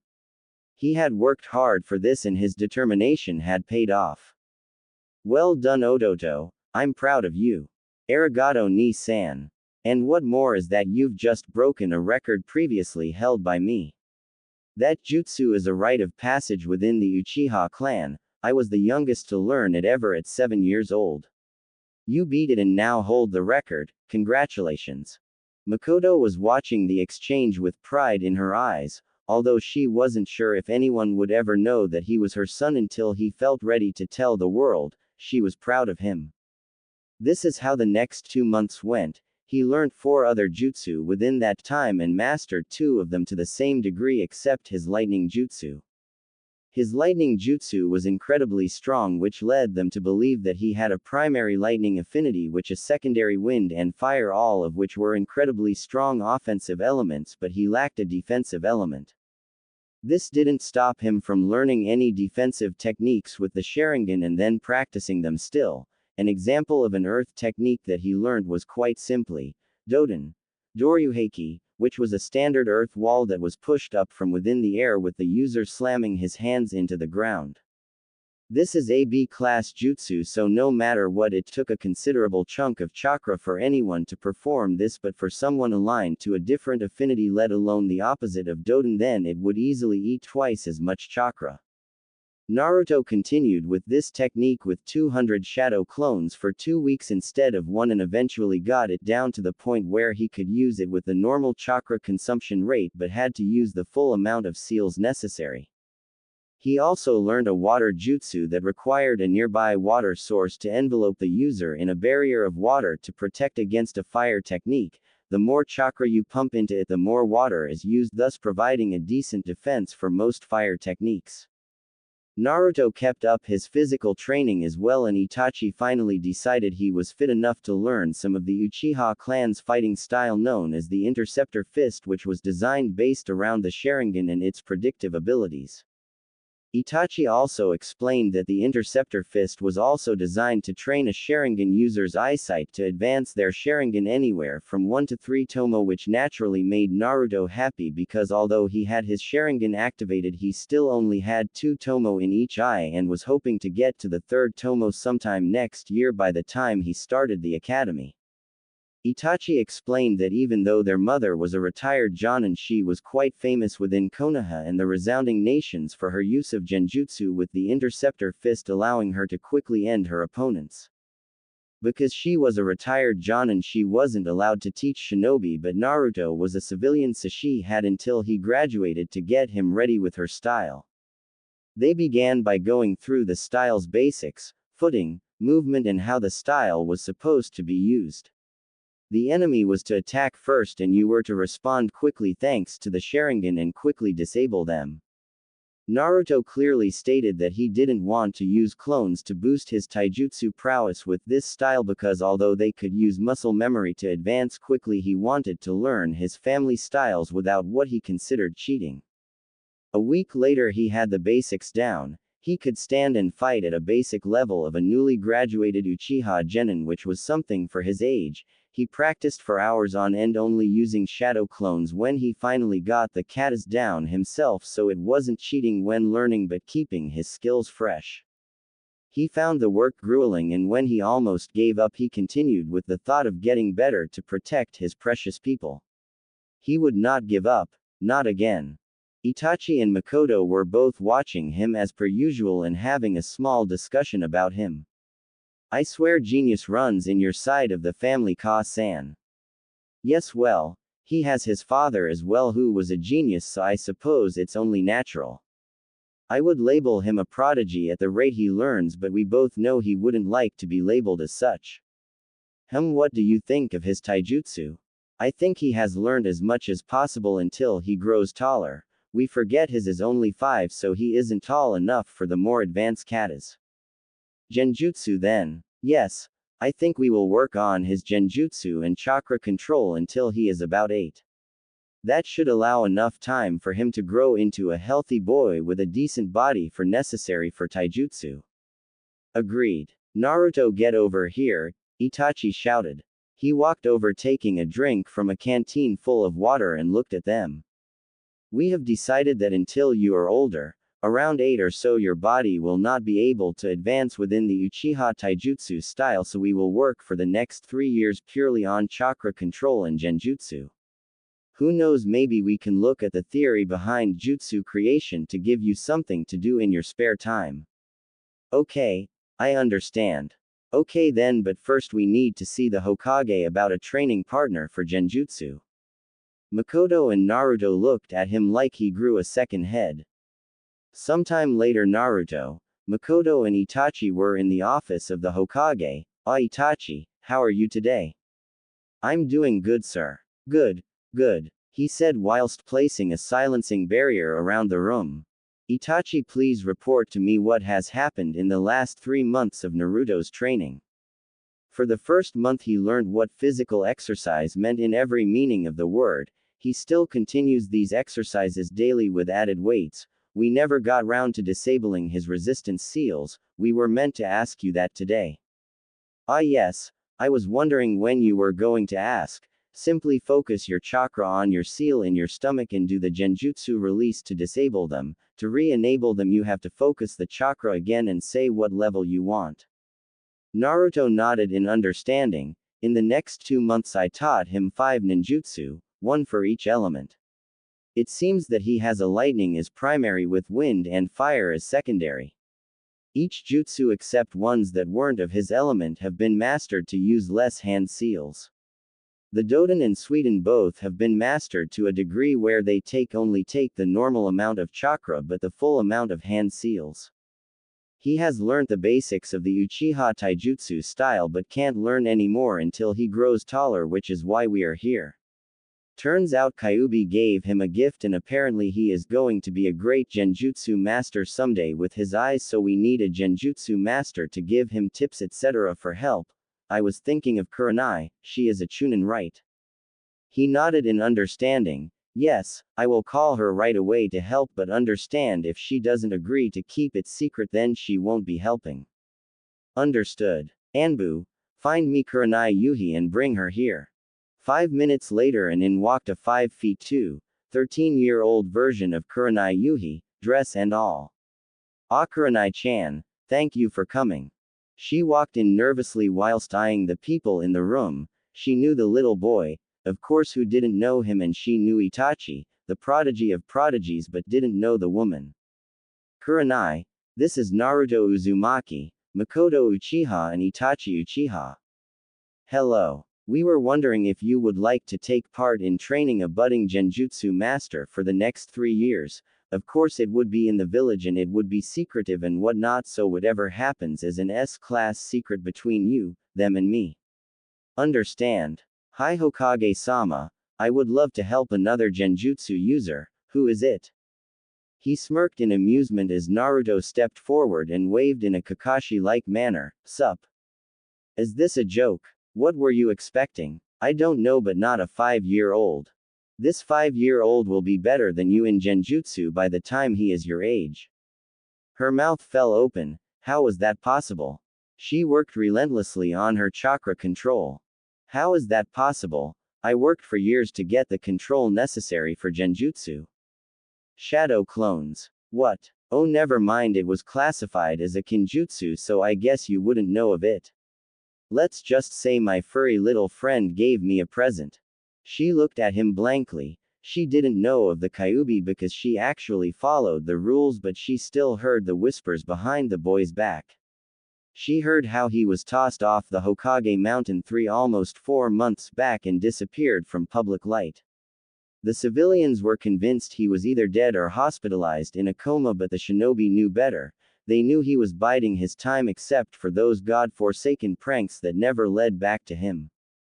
"Fine. Please meet back here in 2 hours with a bag packed with shinobi gear and clothes for at least a month. You're staying at my new place to help train me. Sorry if you don't like it, but you will change your mind later," he said with a knowing smirk. She nodded and shunshined away. Naruto raised an eyebrow. "Okay, next new jutsu to learn and master is the magical ninja teleportation jutsu," Naruto said with barely restrained glee. Everyone in the room gave a soft laugh, but they could understand. It was a really useful jutsu and whoever made it should be praised as highly as the log. 2 hours later, Kurenai arrived via Shunshin with a couple of minutes to spare and noticed everyone was still there. "Alright, I'm back now. What? We go to your new home for what, maybe the next 3 years? Don't worry, it had a lot of privacy for training, which is why we need you to live there with me. I can take care of myself if that is what you're worried about." I cook, clean and tidy up after myself and have for the past 3 months so I won't get in your way. She nodded. In truth, that was exactly what she was worried about. She didn't care about training the boy, to be honest. If he was going to be as big as they said, then he would get trained, but she didn't want to act like a paternal figure to some 5-year-old. Before leaving, Naruto turned round to the Hokage and gave a little wave. See you in a few weeks, old man. Itachi grabbed Naruto whilst Makoto grabbed Kurenai and Shunshin to the gate of his house. They went through the process of unlocking it and locking it again. Kurenai was amazed at the seals present on the gate and wasn't entirely sure of what to expect. Walking through the gate, she openly gaped at the house and the surrounding area. Kurenai, I will show you to your room and then we can have a nice long chat about some secrets that must remain secret, but you will know them because you need to. Understood. Kurenai followed Naruto upstairs and showed her to the room across from his. She walked past the family portrait and raised an eyebrow at the picture of the fourth Hokage and some woman. Here we go. Join us downstairs in a couple of minutes and we will explain several things and give you a tour of the house. She nodded and proceeded to unpack his stuff whilst Naruto walked downstairs. 5 minutes later she joined them. Now I know you want some answers, so why don't you ask some questions? Who are you? Naruto Uzumaki Namikaze Uchiha. Her jaw dropped again. This was the son of the fourth Hokage and was part Uchiha. She was starting to see why he was going to be talented. Why do people call you a demon on the streets? He sighed and ran his hand through his hair.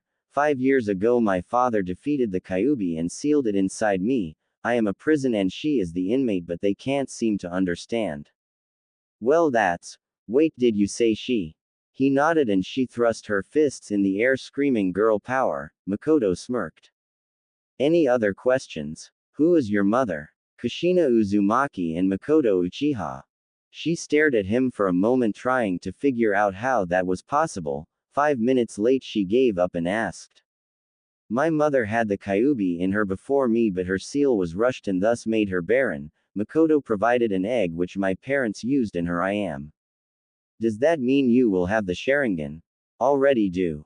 He smirked at her and his blue eyes faded into crimson red with 2 tomo in each. She would soon have to pick her jaw off the floor again. That has to be some kind of record for gaining the Sharingan. Don't know. Got it 3 months ago. Why do you want trained in Genjutsu? With me having the Kyuubi in me, I have a lot of chakra, and I mean a lot. It will only increase in time. However, Kyuubi felt bad for my life for the first 5 years since I had beatings etc., so she gave me a little gift. Apparently I will be a supreme Genjutsu user with enough chakra to spam high-level ninjutsu all day long. I don't need trained in Genjutsu at the moment, just how to break them and maybe some help with chakra control or a spar with Genjutsu every now and then, because all my Genjutsu will be eye-based at the moment until I get better at them.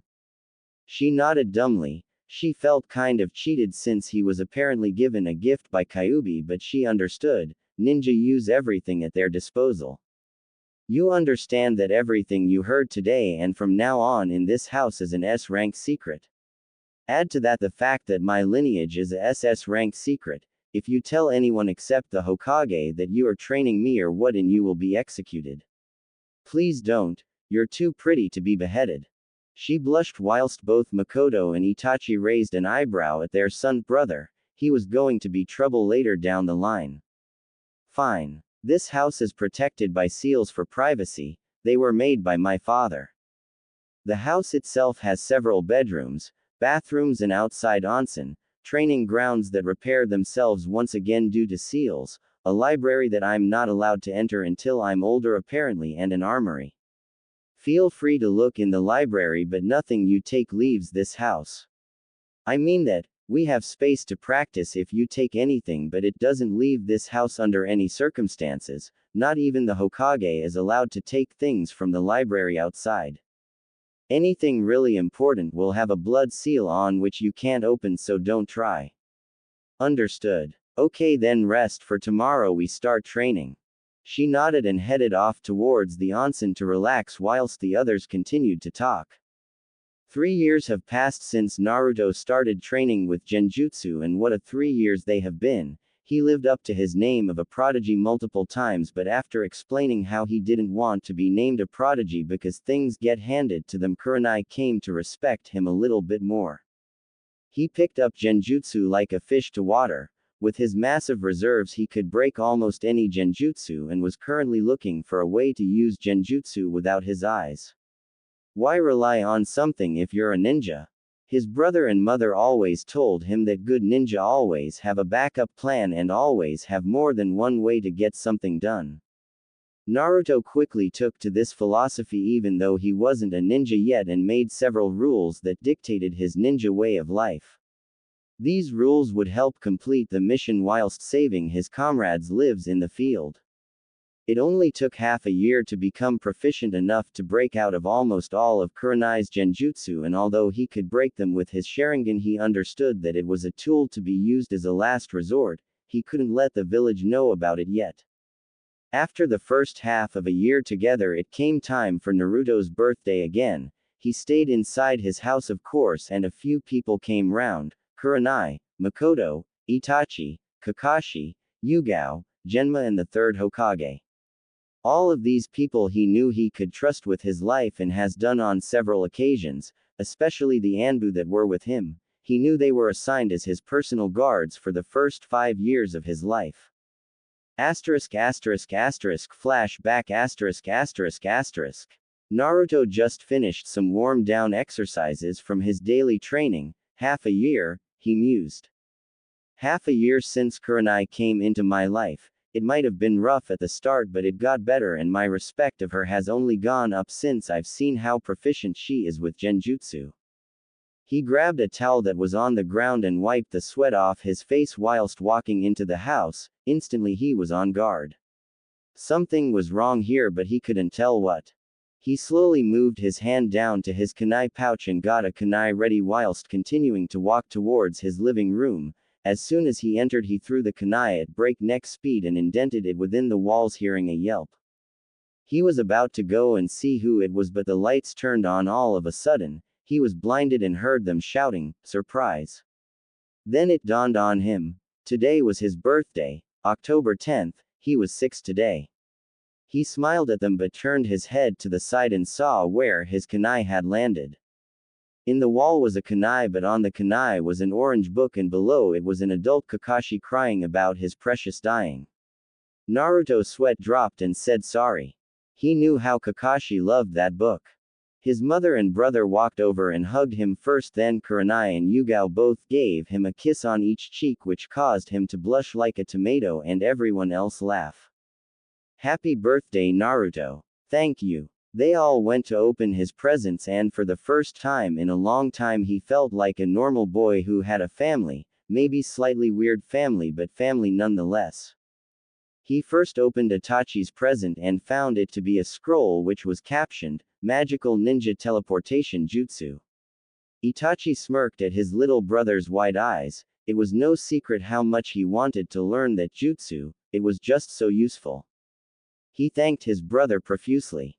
Kurenai gave him a scroll of her personal genjutsu that she had created when she was younger, Megan, Jubaku Satsu. He smiled at his friend teacher. He hadn't expected her to teach him her own genjutsu. Kakashi was next and gave him a little package that looked like a book. Kakashi didn't feel all the ki coming off of every woman in the room as Naruto unwrapped the book. A Tale of an Utterly Gutsy Ninja.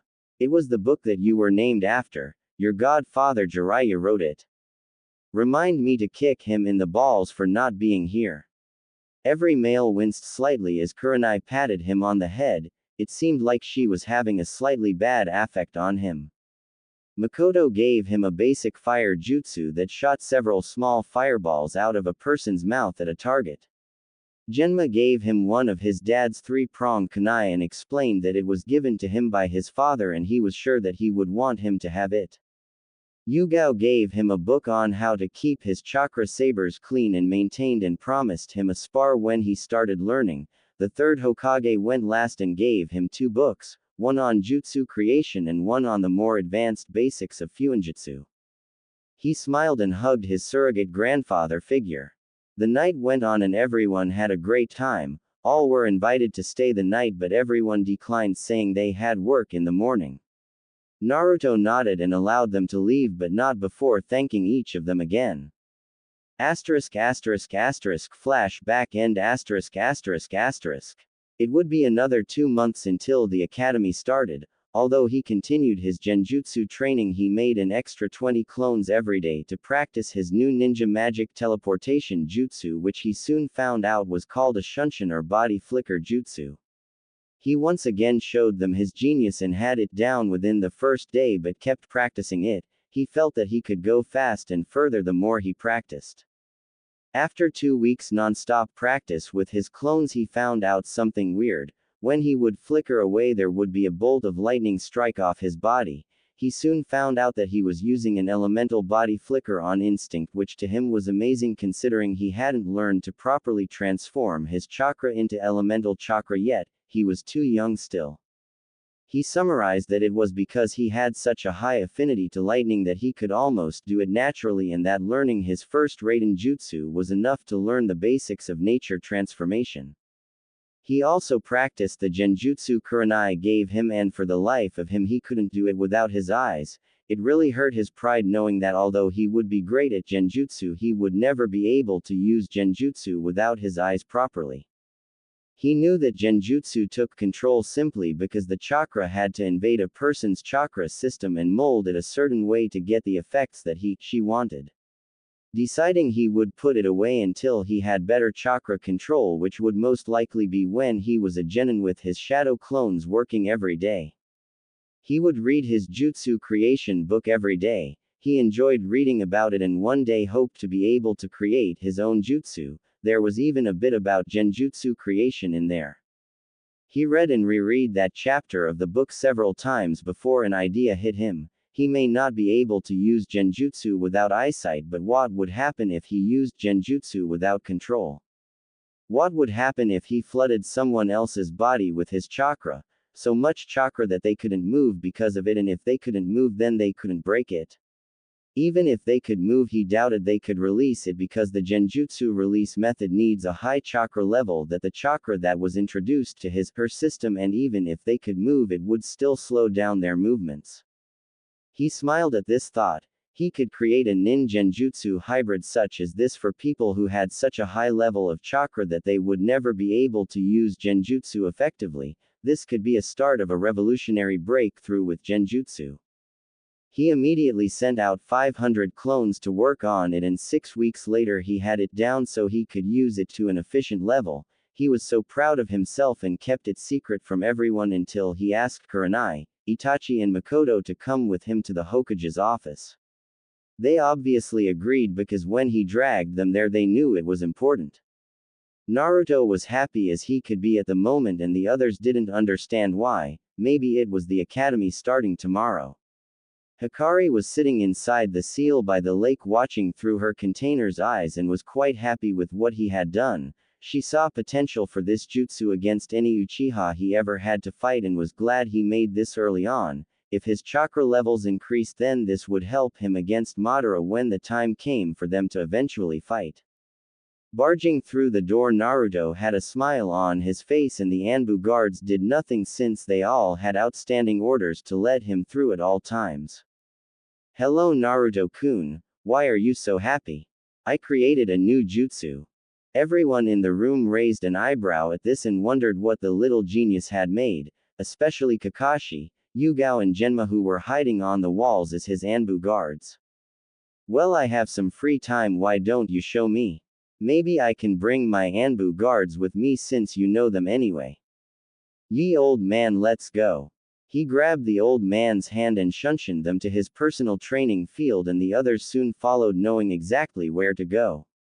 The Hokage groaned. He wasn't used to being the one to be shunshined, it was usually the other way around.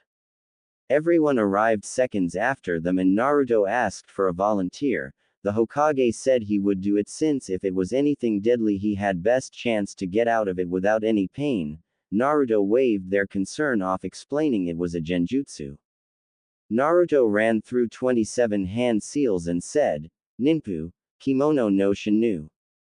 Everyone looked expectantly at the Hokage, but nothing happened. The Hokage went to ask what was meant to happen, but he found he couldn't move his body except his eyes.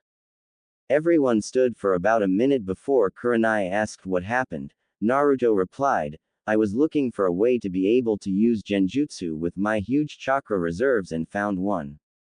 How? When looking through the jutsu creation book I got for my birthday, I found a genjutsu section and happily read it. I remembered the explanation from Kurenai and Itachi about how genjutsu took control to invade someone else's chakra system and manipulate it to make them see what they want them to see. I took this a step further. I figured that if anyone has such chakra as me without the control needed, then we should still be able to invade someone else's chakra system but not control it. This is the finished product. I invade someone's chakra system with so much chakra that they are paralyzed, and even if by some miracle that they can move, they won't be able to break it due to the amount of chakra in their system. He stopped the flow of chakra to the Hokage's system as he fell to the ground panting, damn, that is deadly. How much chakra did you put in my system? About 50 kg bunchins worth. I'm labeling that an A-ranked kinjutsu due to the chakra useage. I'm guessing you can put more chakra into it as well. He nodded. That was the minimum amount of chakra for it to work. They were all shocked. Also, it wasn't purely genjutsu, it's a nin genjutsu hybrid. Why? URMOK. Ka-san, Ni-san, don't take this the wrong way, but it kind of has a secondary affect of making a dojutsu useless whilst a person is under the jutsu. They both looked at each other before asking in unison, how? Naruto sighed, it invades the chakra network. Even if you have a Sharingan, you can't dispel it because of the amount of chakra it uses. It's the same aspect of the Nidame's bringer of darkness genjutsu, except mine can use more chakra. Everyone was amazed by this, and Naruto just smiled at his creation. He accidentally created a Sharingan-proof genjutsu that can be used against them. Everyone left the training ground, but Naruto gave a copy of his new genjutsu to the Sandaime to add to the Forbidden Scroll. Even if someone somehow managed to copy the hand seals, they couldn't use it due to the amount of chakra needed, so he was fine.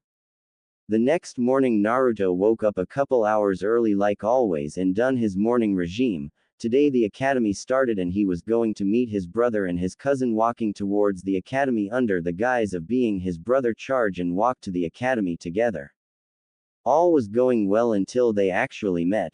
Naruto had never met Sasuke before, and his mother and brother asked him to look after him in the academy and maybe try to stop him being so arrogant. He asked why he was arrogant, and they responded saying that her husband wanted a weapon that acted like an Uchiha. He thought Itachi failed as a weapon, so he was trying to mold his cousin into one.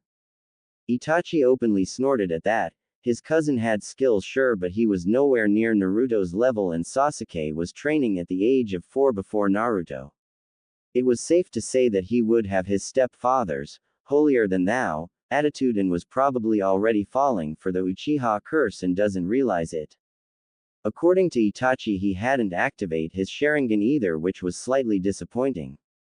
By the time Naruto entered the academy, his weights were around 20 kilograms apiece, except his wrists were set to 25 for hand seal training. Walking up to Itachi and Sasuke, who seemed to be waiting for him, he waved hello and saw his brother smile whilst his cousin scowled. What kept you, Dobi? Naruto inwardly growled, not wanting to start something, and just ignored it. Itachi, thank you for waiting for me. I'm sorry I took so long, but on the way here I met Kakashi and he took me for a tour on the road to life. Unfortunately, we got lost together and had to find our way back. Itachi fell mid-step, mumbling something about Kakashi being a bad influence and how he was going to hide his Ika books. Across town, Kakashi felt a shiver go down his spine. I feel a disturbance in the force. Must be Naruto getting me in trouble again. Let's go, we don't want to be late, right? They both nodded and walked towards the academy in a comfortable silence, ignoring the glares towards Naruto. It seemed that after almost a year the civilians realized that he wasn't dead but changed his clothes. Idiots. His older brother warned him of things in the academy being extremely slow and one of the worst fates that young men can befall, fangirls. Naruto had already talked to his mother about this and she explained that fangirls were the worst of the worst and if he ever considered dating one she would knock some sense into him. He had already decided to be the dead last of the class before it even started to provide the villagers some more time when they think that he is stupid to provide some sort of comfort. When he told the Hokage about this he agreed with his decision and praised the fact that he was thinking ahead, which was a skill quite a few shinobi still lack. Arriving at the academy, Itachi gave them both a pat on the back whilst waving goodbye. It was one of the ways Itachi showed affection to anyone. They both walked into class to only hear a loud squeal like a pig. Naruto turned around and saw some blonde and pink-haired girls glomped there. Sasuke-kun, whilst Naruto tried his best not to laugh at the scowl that was forming on his face. Taking their seats, Naruto sat at the back of the class behind everyone hoping not to get noticed whilst Sasuke sat by the window with both of his new fangirls sitting beside him staring dreamily. Hikari-chan, you awake? You say something, Naruto. I'm bored and I'm sure this is going to be boring as hell. Any ideas? Learn the timetable and every day except taijutsu practice send a clone and you do whatever you want. Works for me. By the way, congratulations on the jutsu you made yesterday. I was quite enjoying the faces of everyone looking through your eyes. I forgot you look through my eyes. Wait a minute. Does that mean you watch me in the shower, Hikari-chan? She blushed. Her of all people. Demons do not blush, so she decided to get her own back on him. Only if you want me to, Naru-kun. I'm sure Kurenai-chan will join us. She whispered in a husky voice whilst he turned beet red and she stuck 2 fingers up in a victory sign. Note to self: never try to flirt with a 1,000-year-old demon. Naruto was pulled out of his thoughts when a man walked in and sat at the front of the class. Hello class, my name is Iruka. Naruto tuned out here and at break time after finding out about his timetable he created a shadow clone with enough juice to last the day. It whined about why he had to be the one to go to class but eventually did it on the condition that he can act like a moron playing pranks. And this is how the next 2 years passed. Naruto would train whilst his clone would go to the academy. He would only go on taijutsu days, but as soon as that was over he would sneak away again. The hidden Anbu found this rather amusing to watch because he was a kid and knew the shadow clone jutsu. From his clone's memories, Naruto noticed that Sasuke was getting rather agitated lately and asked what was wrong, but all he got was, "None of your business, Dobi." Of course he already knew what was happening because of his mother and brother and he was inclined to agree with them on the matter. It turned out that the Uchiha clan was split down the middle. Some were not happy with things since Hikari attacked and others just didn't care. They were planning a coup against the Hokage and the council, to take control of everything and in the end use Naruto as a weapon. Like hell was Itachi and Makoto let them do that. It was getting rather close to the date now and talks had all but failed with the Uchiha clan. Naruto was worried that the elders would force the Hokage to do something drastic and his fears were confirmed when Itachi came to see him 2 days before the extermination of the clan commenced. Ototo, you know about the coup, right?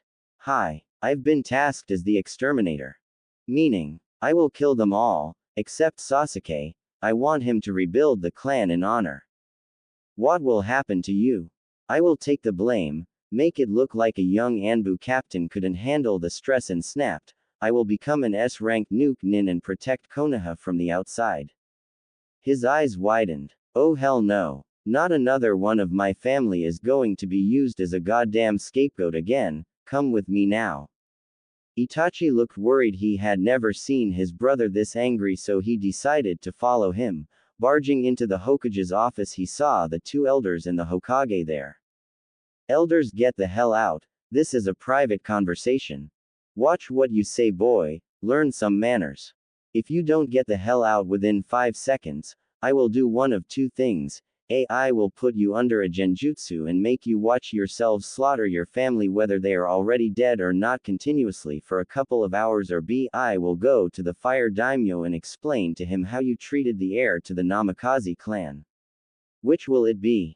Everyone in the room paled, the elders because they didn't think the boy knew how to do either, or the fact that he knew about his parents. Without a doubt he just made his life harder, but they nodded and left. The Anbu were secretly praising the ball on this boy, he would make a fine ninja one day. Activating his Sharingan that was now finally fully matured due to the amount of rage that he was feeling at the moment, and then shifting into his Mangekyo Sharingan, Sarutobi gulped.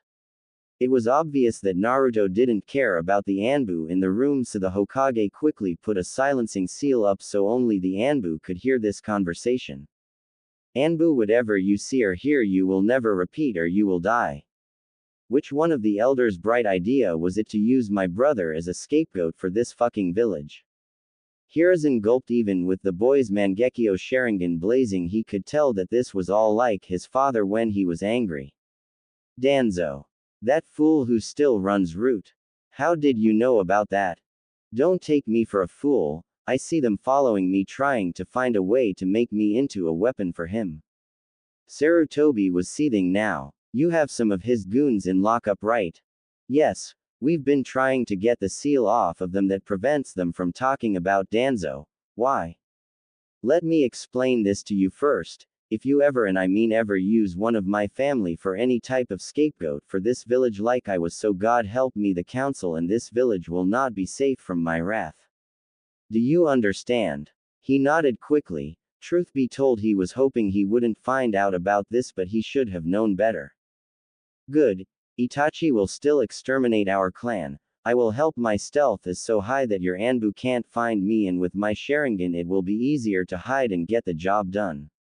We will leave my cousin alive like the original plan, and we will put my mother in a false death state to be confirmed dead by a medic of your choosing, where she will be taken to my compound and live.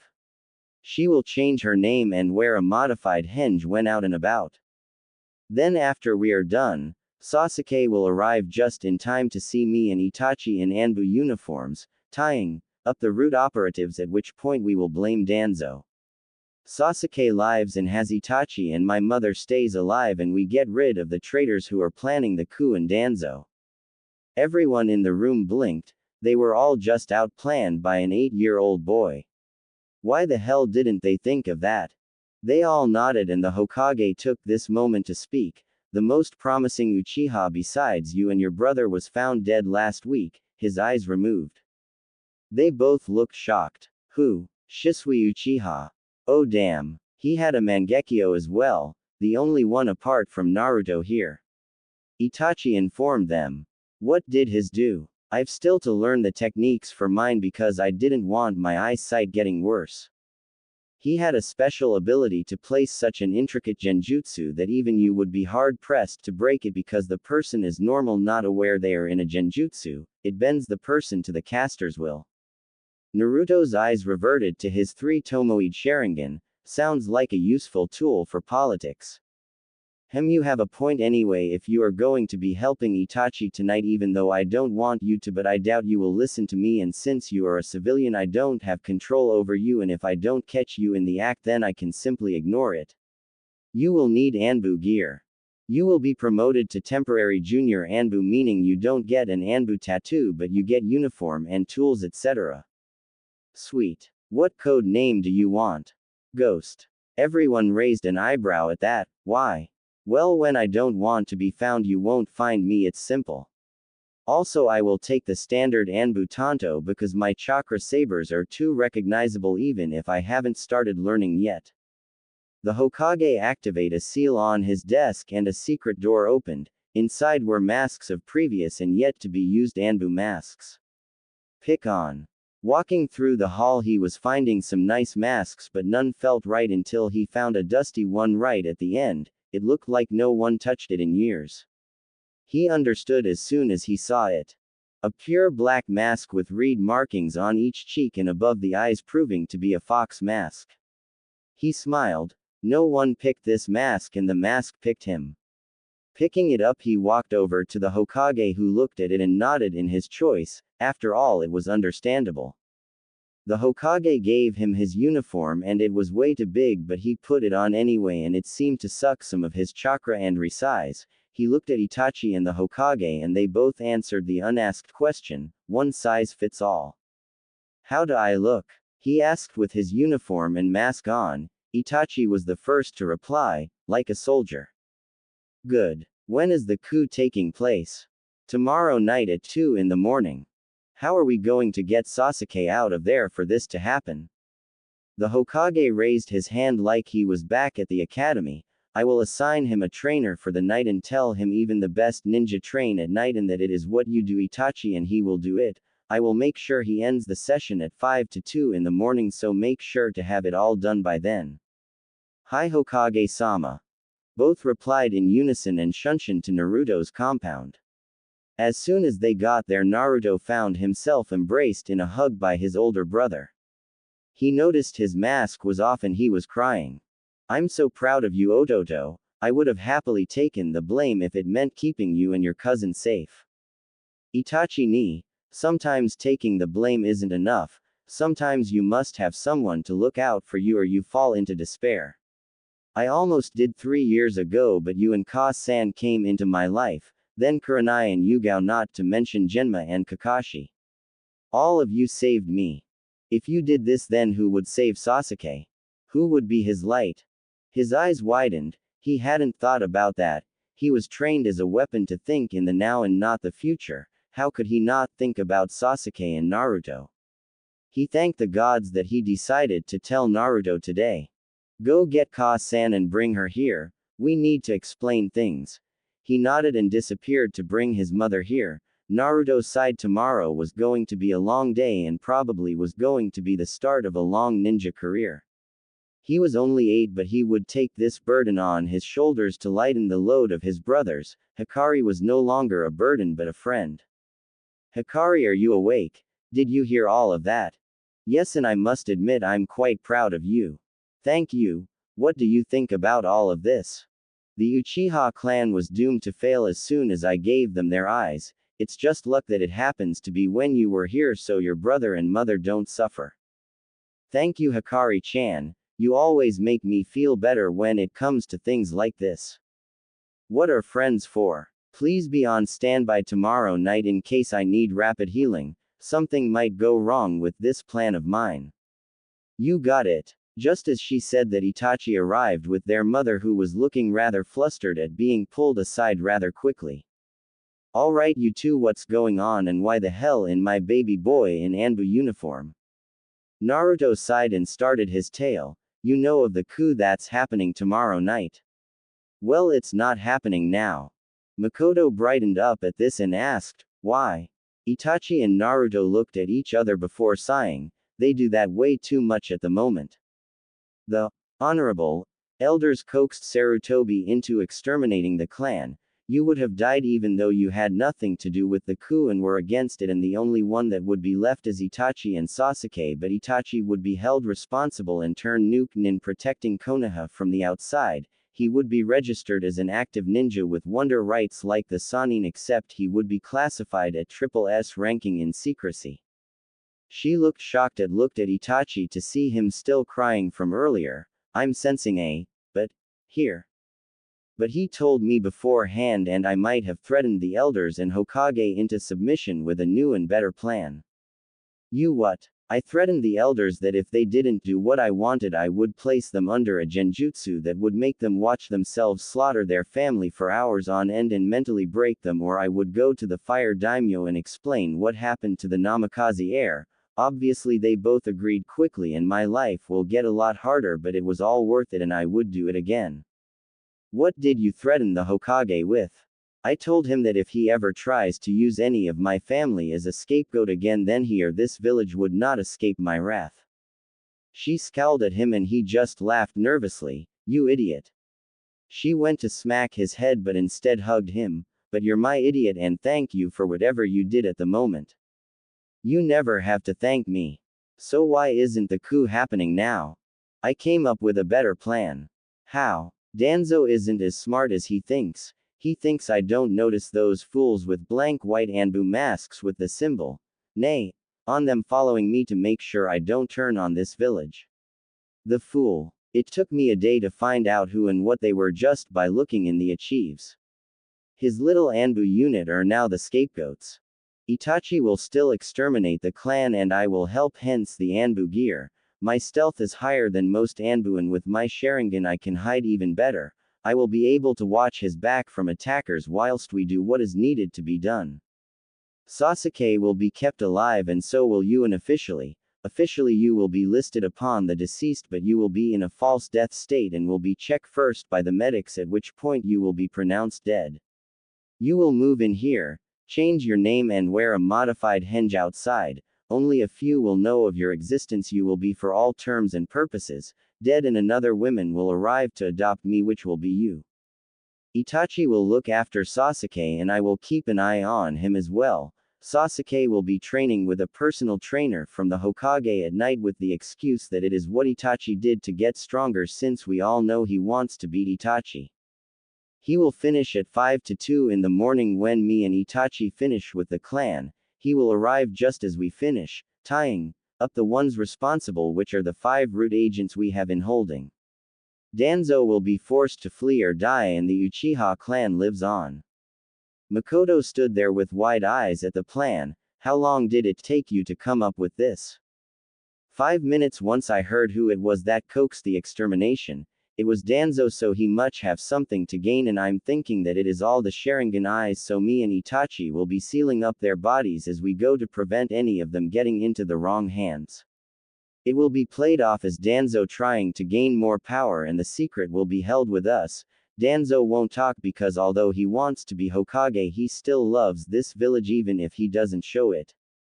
She hugged her 2 sons at the same time and cried, "I'm sorry you two have to do this. No one should have to do something like this. It is for the good of the village and we will still have each other." She nodded and they parted ways, getting ready for tomorrow night. They sighed yet again. This was going to be a long 2 nights and he hoped that he could live with what he had to do. "Crow, are you ready?" "Hi Ghost. You are my backup, watch my back. Killing is allowed but only do it if you need to protect me or if one is about to blow our cover. These are not our family, remember that. Family doesn't betray family." "Hi Ni-san. The old man has cleared the route for entry for us and all Anbu know to stay away from this sector tonight. It is currently 10 p.m. We have just under 3 hours to do this. Let's get it done." Seconds turned to minutes, minutes turned to hours as the night went on. Blood was everywhere but no bodies. They couldn't take the chance that they were being followed by Danzo and his men. 2.5 hours later they finished all but Itachi's immediate family. They both looked at each other and gave a tired nod before jumping to the roof. They still had half an hour before the coup took place and Sasuke was nowhere in sight, which they were thankful for. Dropping from the roof and hanging from the ceiling via chakra, they watched as their mother and father were sitting down talking. She was stalling. Nodding to each other they dropped to the floor silently and stood behind Fugaku Uchiha. They stopped talking. "So Itachi, you have chosen your path." "Hi Tu-san. How many are left?" "Sasuke, you, Mum and my brother." Fugaku's eyes widened. "Brother? Hi. Where is he?" "With us here. He helped me tonight so that the burden didn't fall to me alone, and for that I will be forever thankful." "Allow me to see this child then." Itachi nodded to his brother, who took off his mask as Fugaku turned and gasped. "You. Hello Fugaku. Who is your father?" "Minato Namikaze." He growled. "That fool. He helped doom this clan even in death." Naruto put his mask back on and through the eye holes you could see his fully matured Sharingan. Itachi chose this point to continue. "Sasuke will live.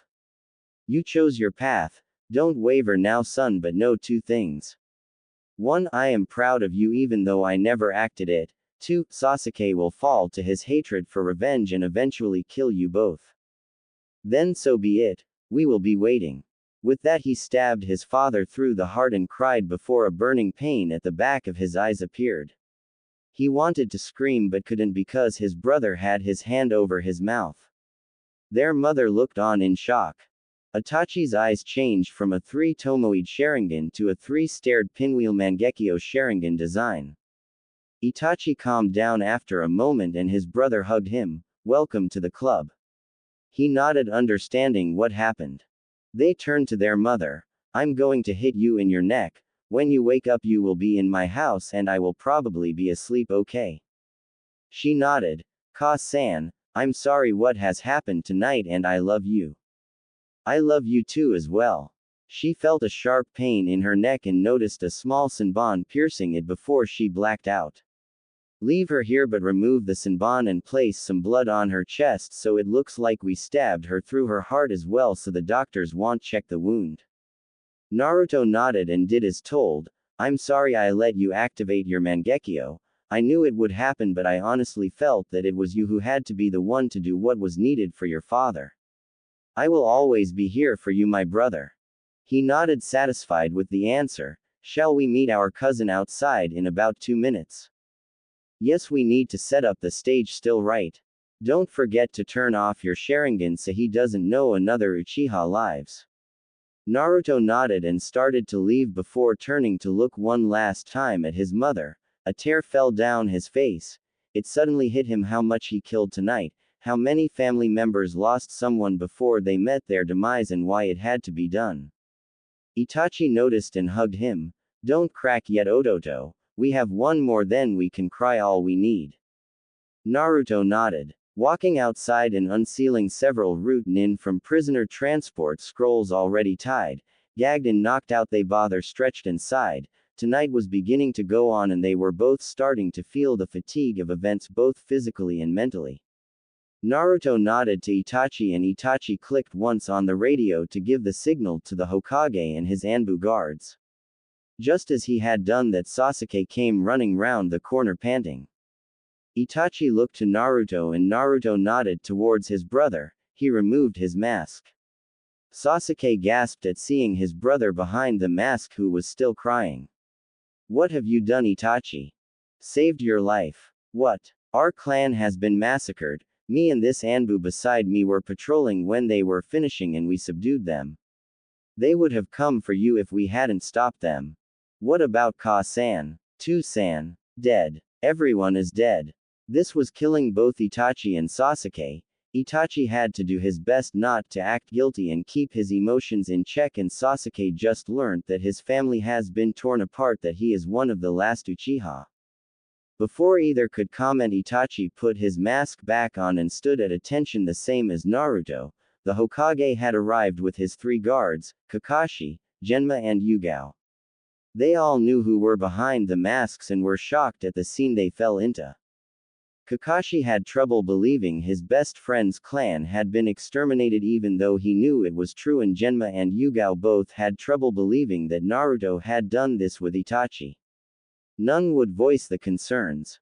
Naruto sped behind Sasuke and hit the back of his neck, knocking him out. There was no need to hear this. Crow, Ghost, report. Both Anbu took off their masks and looked up to show the group their tear-filled eyes, and the group instantly understood. For Itachi it was killing his kinsman, but for Naruto it was his first kill, but not just one, several. They would both need time after this. Mission accomplished, Hokage-sama. He nodded solemnly and asked Yugao to check the body of Makoto since she was a trained medic. She nodded and walked into the house. She was a battle-hardened shinobi, but even she was feeling slightly ill at the scene in front of her. Both Makoto and Fugaku Uchiha were covered in blood. She checked the pulse on Makoto and found none. Walking back outside, she looked at them and said, "Sir, no pulse. Good. Continue with the plan. Come to my office in an hour." "Hi Hokage-sama, please take Sasuke to the hospital whilst we handle our mother." He nodded and left with Sasuke to break the news to the council. Itachi hugged his brother again. "I'm so proud of you right now, Ototo. I would be feeling so much worse if you hadn't helped or come up with this plan. Forgive me for involving you. All is forgiven." He nodded and left to seal his father's body whilst carrying his mother's body towards her new home.